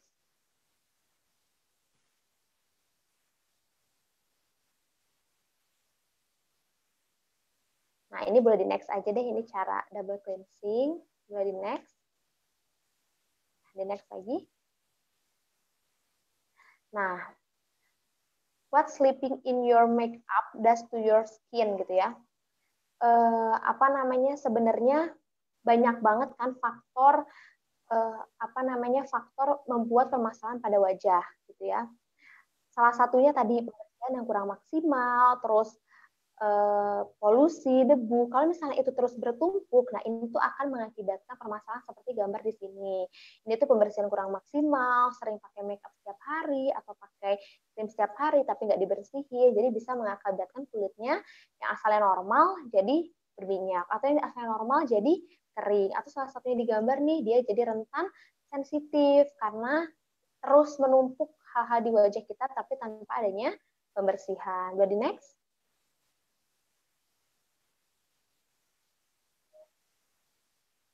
Nah, yang kedua adalah pelembapan. Tadi udah simple ya, dijelasin kalau misalnya mau jenis kulit apapun, wajib pakai pelembab untuk menghindari nih dehidrasi pada kulit dan juga mengaplikasikan kosmetiknya lebih sempurna. Kenapa misalnya nih, kok si A make up dari pagi sampai sore tetap on ya make up-nya, tapi kok aku tiba-tiba siang udah luntur? Salah satu penyebabnya adalah kulitnya yang tidak lembab. Karena kalau misalnya kulitnya nggak lembab, make up itu nggak nempel sama wajah kita. Jadi dia tuh di atas, jadi nggak nempel.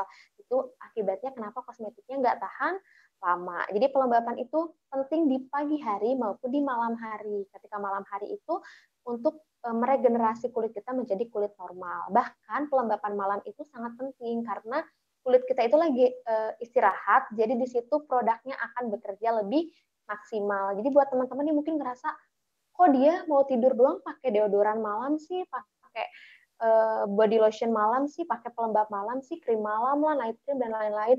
Karena sebenarnya perawatan malam itu sangat penting untuk mengembalikan kulit kita menjadi kulit yang normal.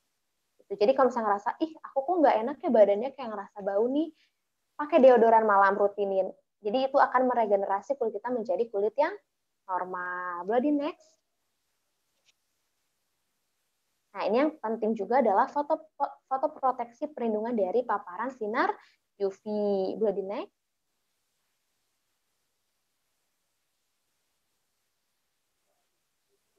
Nah, ini ya, mungkin kalau misalnya teman-teman ngerasa, bedanya apa sih pakai sunscreen sama nggak pakai sunscreen, kok sama-sama aja.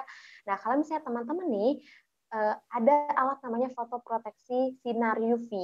Kalau misalnya dilihat nih, di gambar yang pakai sunscreen itu terblok atau terlindungi dari paparan sinar UV. Tapi kalau misalnya nggak pakai, itu yang sebelah kanan tuh nggak kelihatan kalau ada blok atau ada sesuatu yang menghalangi.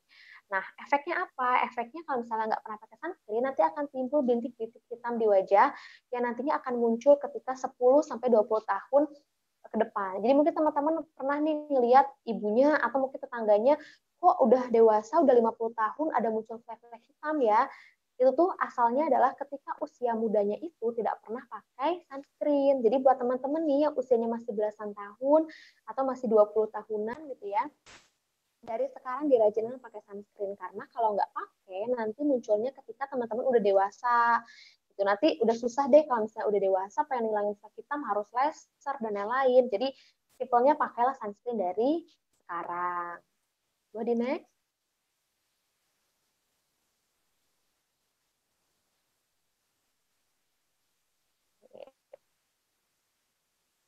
Boleh kakaknya di next. Nah, ini nih ada sebuah, boleh di back lagi sedikit. Di sini ada gambar nih, ini tuh mengenai case ya, seorang supir truk. Boleh di back 2 kali, Kak. Jadi dia itu di sebelah, oke. Nah, jadi sebagian wajahnya itu karena dia supir truk, karena kacanya nggak pernah ditutup, jadi sebagian wajahnya itu langsung terpapar sinar matahari selama bertahun-tahun. Tapi yang satunya itu karena tidak pernah langsung terpapar, dia boleh di back sekali lagi. Nah, jadi kalau misalnya yang sebelahnya itu tidak langsung terpapar sinar matahari. Nah, kalau misalnya teman-teman lihat nih, kalau misalnya sebelah kirinya nih, kalau misalnya kita lihat ini kebalik ya, sebelahnya itu yang sering terpapar sinar matahari terlihat lebih keriput dibanding yang jarang langsung terpapar sinar matahari. Dia tuh selama bertahun-tahun bawa mobil truk seperti itu, dan efeknya adalah yang sering terpapar sinar matahari, efeknya kulitnya lebih tua, lebih keriput. Nah, jangan sampai nih teman-teman masih pada usia muda 20 tahunan, kok kulitnya gampang keriput ya dibanding temennya yang tiap hari pakai sunscreen. Udah umurnya 30 tahun lebih, 40 tahun, bahkan kulitnya masih kencang gitu ya. Nah, itu pentingnya proteksi sinar UV. Dua di next. Nah, jadi spektrum matahari itu luas ya, ada sinar UVA dan sinar UVB. Mungkin kita simpelnya UVA itu mengakibatkan aging, yang B itu mengakibatkan burning. UVA itu munculnya itu di jam-jam 2, 3 gitu, udah mau sore, dan efeknya itu lebih berbahaya dibanding sinar UVB. Efek yang tadi nih keriput karena sinar UVA, kanker kulit biasanya rentan dari sinar UVA, bintik-bintik hitam dari sinar UVA. Jadi padahal kita ngerasa udah teduh nih, udah jam 3, ternyata itu sinar UVA lagi masuk gitu ya. Nah, kalau misalnya sinar UVB apa? Sinar UVB ini matahari langsung, ya efeknya itu langsung. Kulitnya terbakar, kulitnya merah, menghitam, belang, itu karena sinar UVB. Jadi teman-teman pastikan nih kalau pakai produk suka ada nih, SPF 30 PA++. SPF 30-nya itu untuk melindungi dari sinar UVB, dan PA-nya itu untuk melindungi dari sinar UVA. Nah, teman-teman nih, cara pakai sunscreen itu cukup sebanyak 2 butir kacang polong, dan 15 menit atau 30 menit sebelum terpapar, dan juga diulang nih kalau misalnya di outdoor 2-3 jam sekali, dan untuk di indoor tetap diulang 6 jam. Di indoor juga teman-teman tetap ya harus pakai perlindungan dari paparan sinar UV, karena sinar UV itu nggak cuma dari matahari, tapi dari gadget, dari lampu, dari cahaya laptop, cahaya TV, itu juga merupakan sinar UV. Jadi meskipun teman-teman stay at home, belajar online di rumah, itu tetap harus pakai produk yang mengandung perlindungan dari paparan sinar UV. Boleh di next.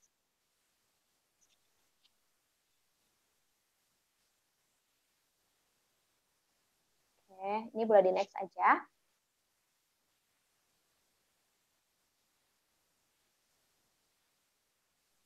Boleh di next. Ya, di next aja.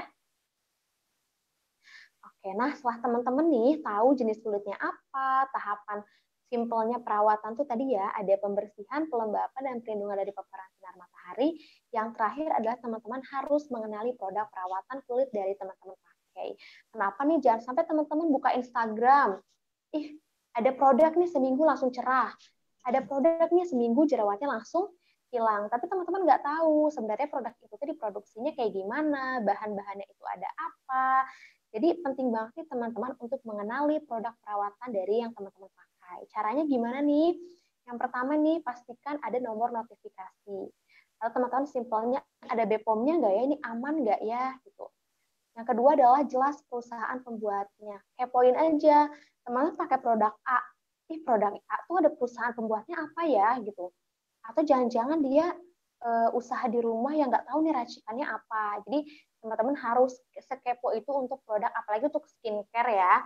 Untuk skincare kan langsung nih ke kulit kita itu ada nggak sih perusahaannya. Mungkin kalau misalnya teman-teman nih kepoin Wardah tuh perusahaan pembuatnya apa gitu ya. Jadi perusahaan pembuat produk Wardah adalah PT Paragon Technology and Innovation. Jadi boleh teman-teman juga kepo-kepo tuh perusahaan dari produk yang teman-teman pakai. Yang ketiga adalah tidak ada bahan yang berbahaya. Biasanya bahan yang berbahaya itu merkuri, hidroquinon, itu produk-produk yang bisa membahayakan wajah kita. Dan yang terakhir adalah produknya masih bagus. Nggak cuma beli makanan nih cek expired, beli kosmetik juga dicek nih expirednya. Gitu ya. Misalnya, ada diskon nih 70%, 80%. Ternyata bulan depan udah expired. Minimal banget pakai kosmetik itu 4 bulan baru masih bisa lah. Kalau misalnya, seminggu lagi expired, nggak usah diterima. Atau misalnya teman-teman nih pakai cuci wajah biasanya warnanya putih, kok tiba-tiba aku beli warnanya kuning, terus agak berbau, itu juga jangan mau diterima. Jadi pastikan produknya masih bagus. Di next. Nah, ini ya efek samping dari kosmetik yang berbahaya. Bisa bintik-bintik merah, atau mungkin kulitnya tuh lama-lama jadi menghitam pipinya. Itu karena efek dari berbahaya. Kayak tadi merkuri atau hidroquinon. Nah, di next.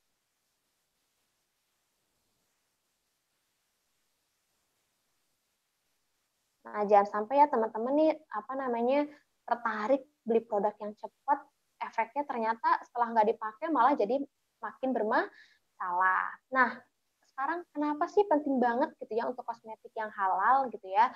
Nah, karena sebenarnya kosmetik dan skincare yang kita gunakan itu akan terkonsumsi langsung nih sama kita. Simpelnya gini deh, tadi siang makan siang nih. Misalnya, aku mau ada webinar nih di hari ini. Aku dandanlah yang cantik pakai lipstick gitu ya, atau pakai lip cream.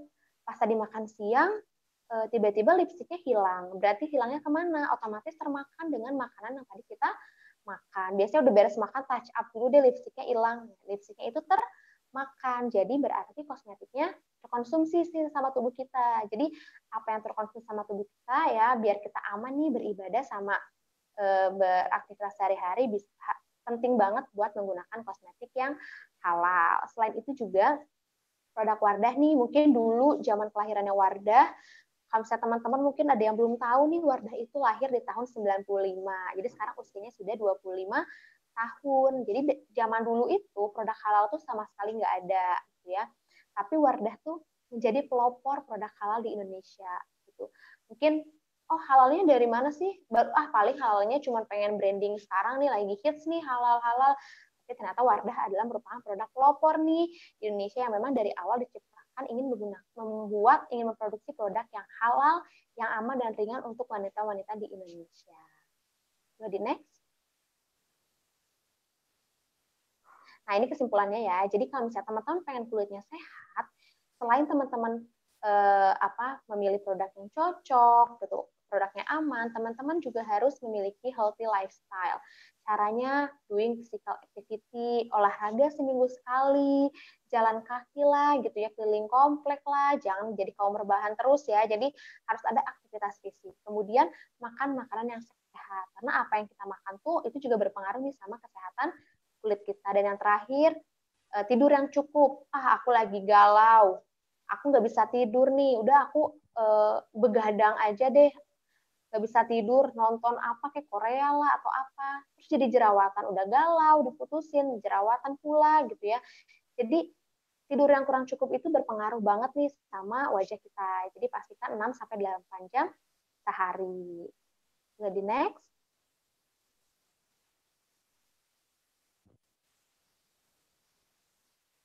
Nah, jadi ya kesimpulannya adalah pertama, kenalin dulu kulitnya dan juga cintai kulitnya.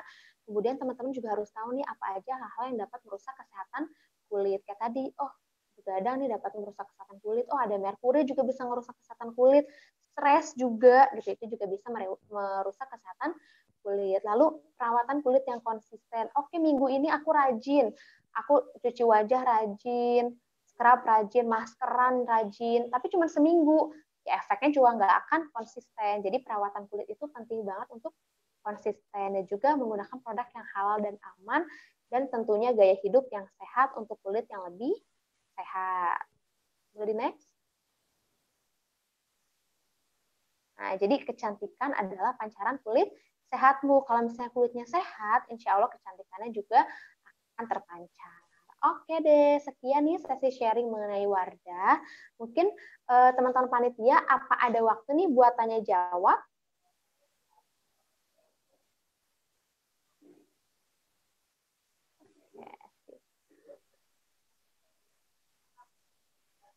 ini sampai jam berapa ya teman-teman panitia, biar nanti bisa disesuaikan nih sama pertanyaan yang dijawabnya.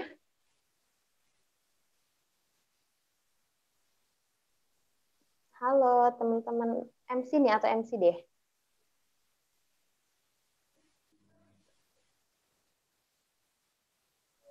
Ya, sambil menunggu nih teman-teman panitianya muncul gitu ya, takutnya aku nanti kelamaan nih ya. Aku mau bacain. Izin Kak. Iya. Izin Kak. Ya. Izin Kak, karena waktu kita dipercepat, aturannya habis di jam 5, kita cuma sampai habis di jam 4, jadi untuk durasi kita kurangi sedikit Kak. Mohon maaf ya Kak. Oke, jadi udah nggak ada sesi tanya jawab ya? Mungkin bisa melalui WhatsApp aja Kak, boleh Kakak boleh. bagikan atau mungkin di lain kesempatan Kak? Boleh. Oke deh, terima kasih ya. Jadi mungkin buat teman-teman yang bertanya, nanti akan aku baleslah beberapa di kolom chat. Nanti saya akan jawab personal ke chatnya teman-teman semua. Sebelumnya saya ucapkan terima kasih banyak. Semoga bisa ketemu lagi di lain kesempatan. Untuk itu langsung aja saya tutup ya. Berarti sesi sharingnya. Assalamualaikum warahmatullahi wabarakatuh. Waalaikumsalam warahmatullahi wabarakatuh. Baik, terima kasih banyak kepada Kak Sheila yang sudah memberikan edukasi, yang telah memberikan informasi yang sangat luar biasa, dan semoga kita semua bisa glow up. Oke, tanpa berlama-lama dan mempersingkat waktu, kita masuki sesi tanya jawab. Yang pertama itu sesi tanya jawab, kita mulai dari dokter dulu ya Dok. Oke, pertanyaannya ini ada beberapa pertanyaan dan kami hanya mungkin bisa menjawab 5 soal. Untuk selebihnya mungkin bisa ditanyakan melalui via WhatsApp ataupun yang lainnya. Oke, pertanyaan yang pertama untuk dokter, itu berasal dari Reni Pasca Situmorang. Ada Mbak Reni? Halo Mbak Reni. Dari Universitas Sari Mutiara Indonesia. Saya ingin bertanya Dok, apakah mungkin jika seorang bayi yang memiliki kekebalan tubuhnya sangat tinggi atau baik, terbebas dari penyakit HIV, yang dimana ibunya sendiri terkena penyakit tersebut? Itu Dok. Boleh dijawab Dok? Iya. Jadi ketika seorang ibu pengidap HIV hamil, jadi dia punya 3 potensi untuk menularkan kepada bayinya. Apakah dari kandungan, atau dari persalinannya, atau dari pemberian ASI-nya. Begitu. Jadi seandainya anaknya kuat, gitu pertanyaannya ya. Jadi seandainya anaknya kuat nih, daya tahan tubuhnya. Seorang anak yang dilahirkan pengidap HIV, begitu dia lahir, dia sudah membawa antibodi dari ibunya. Dia sudah membawa, makanya tidak bisa langsung diperiksa. Ada beberapa waktu seharusnya ketika antibodinya hilang, biasanya rata-rata 1 tahun atau ada yang mengatakan 18 bulan baru sudah bisa diperiksa. Karena begitu nanti lahir diperiksa bisa jadi reaktif dia, padahal karena antibodi ibunya. Jadi ada masa kita tunggu dulu waktu ketika antibodi dari ibunya itu hilang, jadi yang asli antibodi anaknya tuh keluar gitu. Jadi biasanya di atas 1 tahun, ada yang bilang 18 bulan begitu. Nah, mengenai anaknya, bukan hanya anak ya, potensinya 30%. Ketika ibunya memakai obat ARV ya, antiretroviral, dia berkurang 10%, jadi 10% gitu. Dan ketika dilahirkan secara seksio, bisa anaknya bisa tidak pengidap HIV. Jadi cukup bisa. Kalaupun ada resiko, kalaupun anaknya kuat, bisa juga bisa. Orang dewasa juga begitu dia kuat pun, tapi ada faktor resikonya melakukan hubungan seksual dengan orang yang terpapar HIV tanpa pengaman misalnya, kemudian ada luka, HIV-nya bisa kena. Nah, mungkin kalau dia kuat dalam tubuhnya, waktu yang dibutuhkan untuk menjadi AIDS-nya itu lebih panjang. Begitu. Jadi 3-10 tahun tadi teorinya. Jadi kalau dia kuat mungkin lebih panjang daripada itu, tapi bisa. Jadi ingat, pengidap HIV itu bisa tanpa gejala. Jadi kita tidak pernah tahu sampai dia sakit, sampai dia betul-betul merasakan ada sesuatu yang nggak beres di badannya, banyak keluhan-keluhan muncul, kita tidak pernah tahu. Jadi sekuat apapun bisa terkena. Bukan hanya anak bayi, remaja, orang tua juga bisa terkena. Daya tahan tubuh mempengaruhi masa, ya, kalau dia tinggi daya tahan tubuhnya, dia memperpendek dia. Tinggi daya tahan tubuhnya kuat, dia jadinya dia memperpanjang masa timbulnya AIDS tadi itu. Selain obat ya, tentu pengaruh besar. Tapi ingat, seandainya ibunya hamil, kemudian dia minum obat ARV, antiretroviral, kemudian melahirkan di tempat yang khusus ya, ada rumah sakit khusus, kalau di Medan ini rumah sakit haji itu bisa melahirkan di situ, kemudian sebaiknya ditinggalkan ASI pakai susu formula, karena itu juga punya potensi. Mudah-mudahan bayinya sehat, mudah-mudahan bayinya bisa tanpa pengidap HIV ya, orang dengan HIV AIDS itu. Saya rasa itu yang pertama. Kemudian saya izin nanti mungkin minta screenshotnya, nanti mana tahu saya sempat balasin satu persatu ya untuk di rumah. Oke, bagaimana dengan Mbak Reni? Sudah jelas Mbak? Ya Kak, jelas Kak. Oke, mungkin sudah jelas ya dokter. Oke, kita masuki pertanyaan yang kedua, masih untuk dokter dok. Nama berasal dari Leo Prayoga Harifa, dari Miss Darul Ulum Al-Huda Binjai. Saya ingin bertanya kepada Dr. Heri Wahyudi, pada zaman sekarang ini, adakah pasien COVID-19 yang terkena HIV? Jika ada, apakah kedua virus itu saling bertentangan atau malah saling memperkuat? Kalau ditanya secara keseluruhan, tentunya ini saya nggak bisa jawab ya. Tapi kalau di rumah sakit kita, di Rohid Julham, sampai saat ini belum ada pengidap HIV yang COVID-19 ya, COVID-19 ini belum ada sampai saat ini. Nah, seandainya ada bagaimana? Memperparah. Saya memperparah, tapi obatnya mirip. Obat-obat HIV dengan obat COVID-19 ini mirip. Jadi bisa digunakan juga. Tetapi sampai saat ini untuk data, semuanya saya belum bisa pastikan. Untuk rumah sakit Julham saya bisa mengatakan sampai saat ini masih aman, belum ada. Obatnya bisa mempengaruhi, bisa saling bekerja sama. Tapi virusnya bisa memperburuk, saling memperburuk. Obatnya juga sama, seperti itu mungkin. Oke, terima kasih dokter. Ya, sama-sama. Kali ini kita bertanya mungkin kepada Kak Najwa. Pertanyaan ini berasal dari Kak Rahmawati Ananda. Bertanya, bagaimana cara kita membangun kesadaran di generasi milenial betapa pentingnya edukasi mengenai HIV/AIDS maupun pencegahannya agar kita dapat terlepas dari stigma di masyarakat mengenai ketakutan-ketakutan seputar HIV/AIDS. Dan bagaimana cara mengubah mindset teman-teman yang masih mendistribusi orang-orang yang terkena HIV/AIDS. Terakhir, banyak ya pertanyaannya. Terakhir, di era digital saat ini, semakin tingginya tingkat penggunaan media sosial, membuat informasi yang kita dapat semakin banyak. Bagaimana cara agar kita sebagai remaja dapat terhindar dari informasi palsu atau hoax mengenai HIV/AIDS ini melalui media sosial? Terima kasih. Oke, jadi tadi pertanyaannya ada 3. Yang pertama, cara menyadarkan generasi milenial terhadap pencegahan HIV/AIDS. Lalu yang kedua tadi mengenai stigma masyarakat tentang HIV/AIDS. Lalu yang terakhir adalah berita hoax ya, yang ada di media sosial. Oke, jadi saya mau menjawab satu persatu. Yang pertama tadi, cara menyadarkan generasi milenial terhadap pentingnya pembelajaran mengenai HIV/AIDS. Nah, jadi untuk menyadarkan nih generasi milenial tentang si HIV/AIDS ini, mungkin kita bisa dengan hal-hal yang kecil dulu. Seperti, kita memperingati nih hari HIV/AIDS yaitu tanggal 1 Desember. Nah, sebagai remaja gimana nih biar kita tuh bisa membranding si hari HIV/AIDS ini biar orang-orang tuh tahu. Karena banyak juga ya anak remaja yang bahkan nggak tahu tuh hari HIV/AIDS itu tanggal berapa gitu.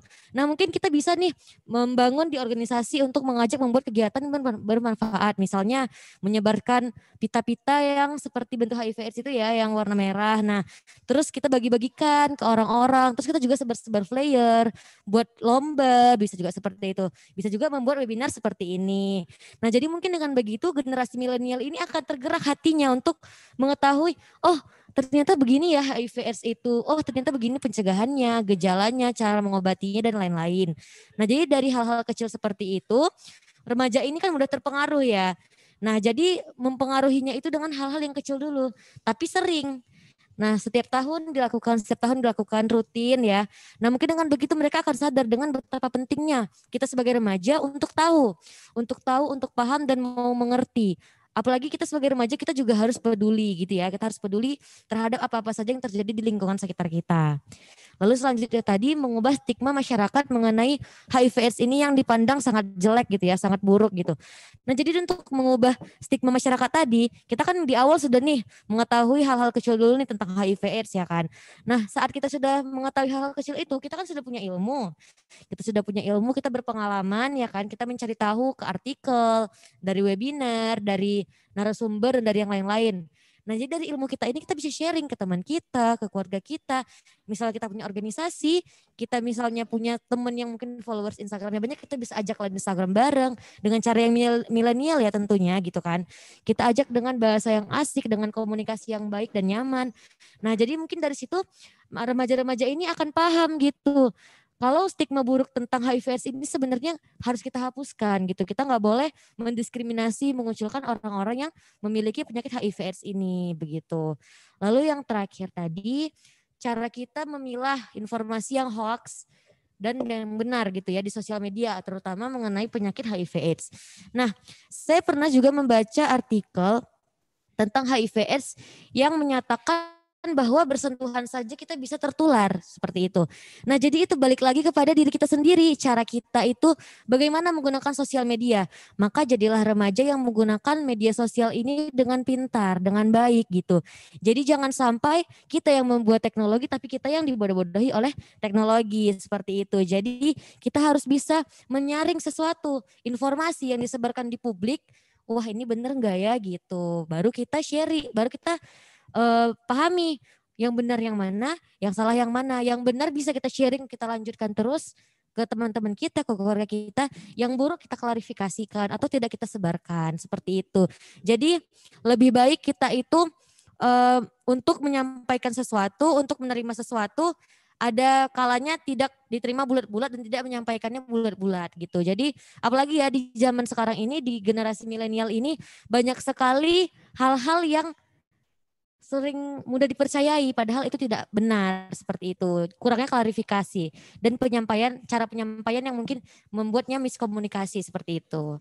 Apakah sudah jelas? Bagaimana dengan penanya? Apakah sudah jelas dengan jawaban Kak Nazwa?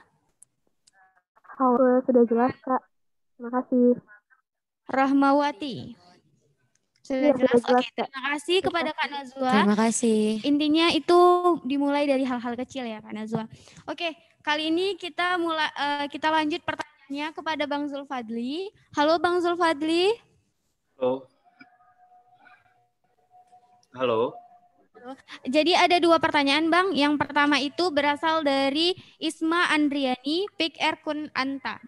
Pertanyaannya itu, apakah pengobatan bagi penderita HIV/AIDS yang baru sama yang udah menderita hitungan tahun itu sama atau berbeda? Itu HIV/AIDS tahap awal dengan tahap akhir, tahap hampir ke tengah itu sama atau tidak dalam hal pengobatannya Bang? Boleh dijawab Bang?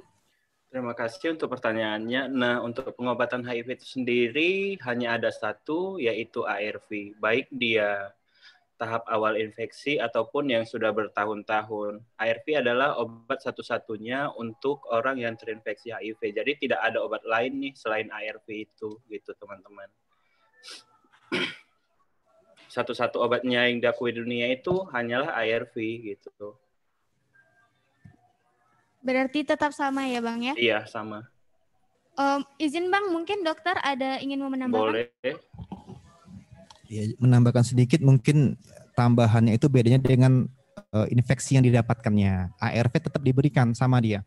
Mau dia tahap awal ataupun sudah berapa tahun baru ketahuan, baru dia datang lagi, tetap diberikan ARV. Mungkin tambahan obatnya, apakah obat TBC atau obat-obat antibakteri yang lainnya ditambahkan. Tergantung, ada juga yang sudah dengan kanker datang, ada juga dengan pasien-pasien dengan jamur pada lidah ya, obat-obatnya ditambahkan dengan sesuai dengan infeksi oportunistik. Infeksi oportunistik itu adalah infeksi yang pada orang normal dia nggak buat masalah gitu. Jadi bakteri-bakteri yang ada di sekitar tubuh kita nggak buat masalah. Begitu karena rendah daya tahan tubuh kita, maka dia menjadi patogen, berbahaya buat tubuh kita. Jadi tambahannya mungkin itu sesuai dengan tambahan keluhan penyakitnya. Gitu. Terima kasih. Berarti tetap sama ya Dok obatnya, hanya sesuai dengan keluhan tambahannya. Oke, pertanyaan kedua Bang Fadli berasal dari Muhammad Pandu Maulana dari PIKR Rambutan Limut Kelurahan Limau Sendei. Izin bertanya, di manakah tempat pertolongan pertama kalau teman atau orang di sekitar kita terinfeksi penyakit HIV/AIDS? Nah, tempat pertolongan pertama yang bisa kita datangi itu, yang pertama itu adalah puskesmas. yang kedua itu rumah sakit. Nah, untuk puskesmas, untuk sekarang itu ARV sudah disediakan hampir seluruh puskesmas ya, sudah menyediakan ARV.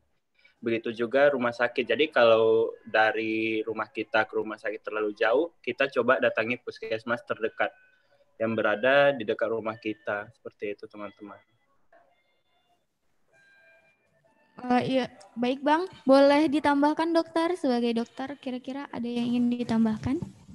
Jadi maksudnya ketika ada keluhan-keluhan yang mungkin dicek gitu ya, anak muda juga yang nggak mesti ada keluhan ternyata. Screening itu bisa diperiksa di memang puskesmas, itu pemeriksaan rapidnya itu di puskesmas ada. Cuman memang tidak semua puskesmas menyediakan obatnya begitu. Ada beberapa sentra puskesmas yang mungkin sudah komplit, ada menyediakan obat ARV-nya, tapi jika tidak ada maka puskesmas merujuknya ya ke rumah sakit yang memiliki obat antiretroviral ini. Gitu mungkin.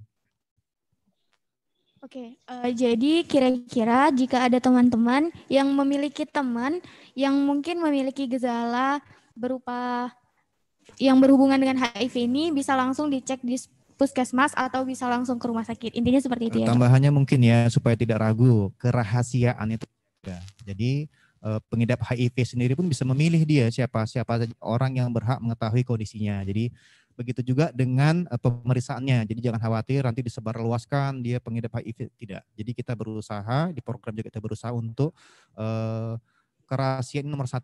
Jadi karena stigma masih sambil membenahi stigma di masyarakat ini, kita rahasiakan itu. Sampai nanti benar-benar sudah bisa welcome dengan HIV itu sendiri. Itu mungkin.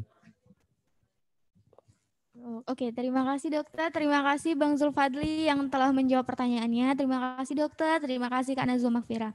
Terima kasih kepada narasumber dan seluruh peserta yang telah hadir pada hari ini. Nah, saya di sini akan memberikan kesimpulan pada narasumber kita kali ini. Ternyata HIV/AIDS ini merupakan penyakit yang sangat berbahaya yang sampai sekarang belum ada obatnya. Adapun obatnya hanya bisa untuk mencegah agar virus tidak menyebar terlalu banyak. Namun, obat yang untuk mengobati sampai sekarang belum ditemukan. Oleh karena itu, kita khususnya remaja yang memiliki umur rentan dalam penularannya harus pandai-pandai dalam bertindak dan bisa memilih pergaulan yang baik agar terhindar dari dampak buruk yang banyak beredar, salah satunya HIV. Hindari virusnya, bukan penderitanya. Ingat. Dan untuk mitos yang banyak beredar tentang HIV, kita sebagai remaja juga harus pandai memilah mana berita yang benar dan tidak benar. Ingat, saring sebelum sharing. Nah, mungkin sekian dari saya. Saya Siti Zahra selaku moderator pamit undur diri. Saya kembalikan kepada MC. Terima kasih. Terima kasih Siti Zahra. Wah, sangat luar biasa pembahasan kita pada hari ini ya. Boleh berikan dulu tepuk tangannya buat para narasumber dan moderator kita. Baik, acara selanjutnya kita akan melakukan foto bersama. Jadi boleh kameranya diaktifkan dulu ya teman-teman. Nah, teman-teman setelah foto bersama jangan keluar dulu karena saya akan mengumumkan pemenang-pemenang yang akan mendapatkan door prize. Udah bisa dihidupin kameranya ya teman-teman. 3 kali ya, 3 kali. 1, 2, 3.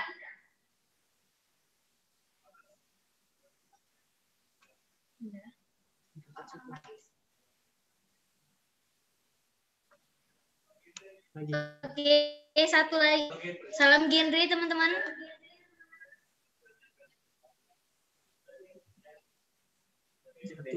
Satu, dua, tiga.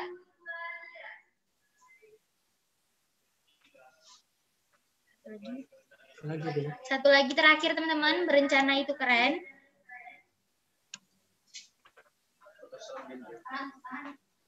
Satu. Itu. Nah. Udah.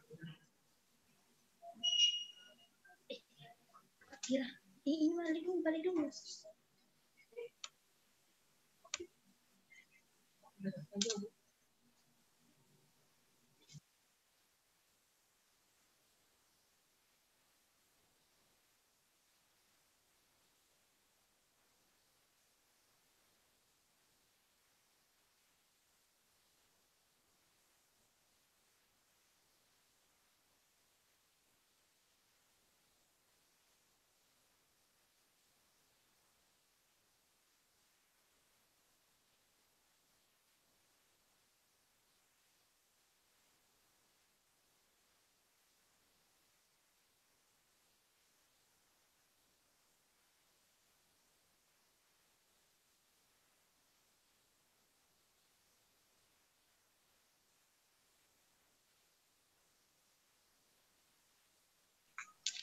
Sekali lagi teman-teman, berencana itu keren.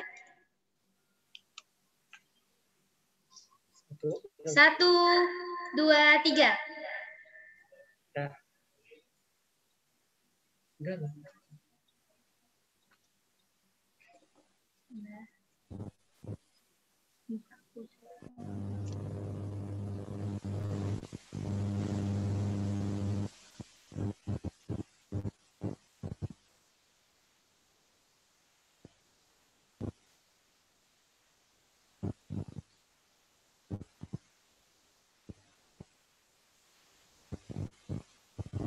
Nah, teman-teman, sebelum saya menyampaikan pemenang-pemenangnya, adakah yang bisa menyimpulkan pembahasan kita hari ini?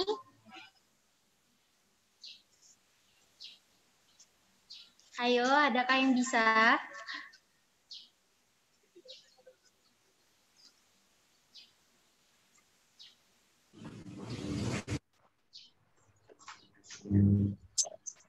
Baik, jika tidak ada, saya akan mengumumkan pemenang pertama atas nama Reni Pascal Situmorang dari Universitas Sari Mutiara Indonesia.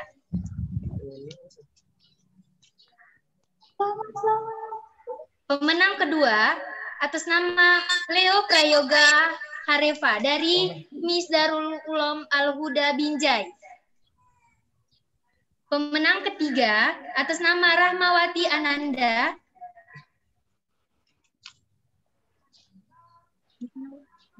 pemenang keempat atas nama Isma Andriani dari Pik Air Punanta.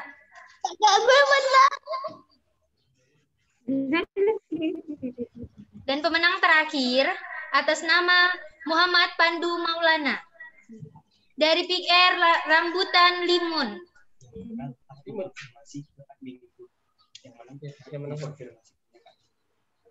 Bagi para pemenang, harap mengkonfirmasi ke Instagram Forum Genre Binjai ya teman-teman, dan tunggu kabar lanjutnya dari kami. Dan bagi pertanyaan-pertanyaan yang belum terjawab, akan dijawab di grup.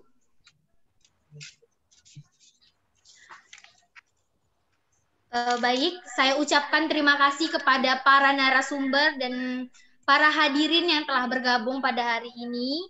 Dan saya ucapkan terima kasih juga pada perwakilan BKKBN Provinsi Sumatera Utara dan Wardah yang telah mendukung acara kita pada hari ini. Terakhir dari saya, HIV itu virusnya, AIDS itu kumpulan gejala penyakitnya. HIV bukan virus yang mematikan, tetapi diskriminasilah yang mematikan. Hindari penyebarannya, rangkul penderitanya. Ayo hidup sehat, ayo cintai diri sendiri. Kalau bukan kita, siapa lagi? Saya Herdina Putri Ahmadi selaku Master of Ceremony pamit undur diri. Wassalamualaikum warahmatullahi wabarakatuh. Waalaikumsalam warahmatullahi wabarakatuh.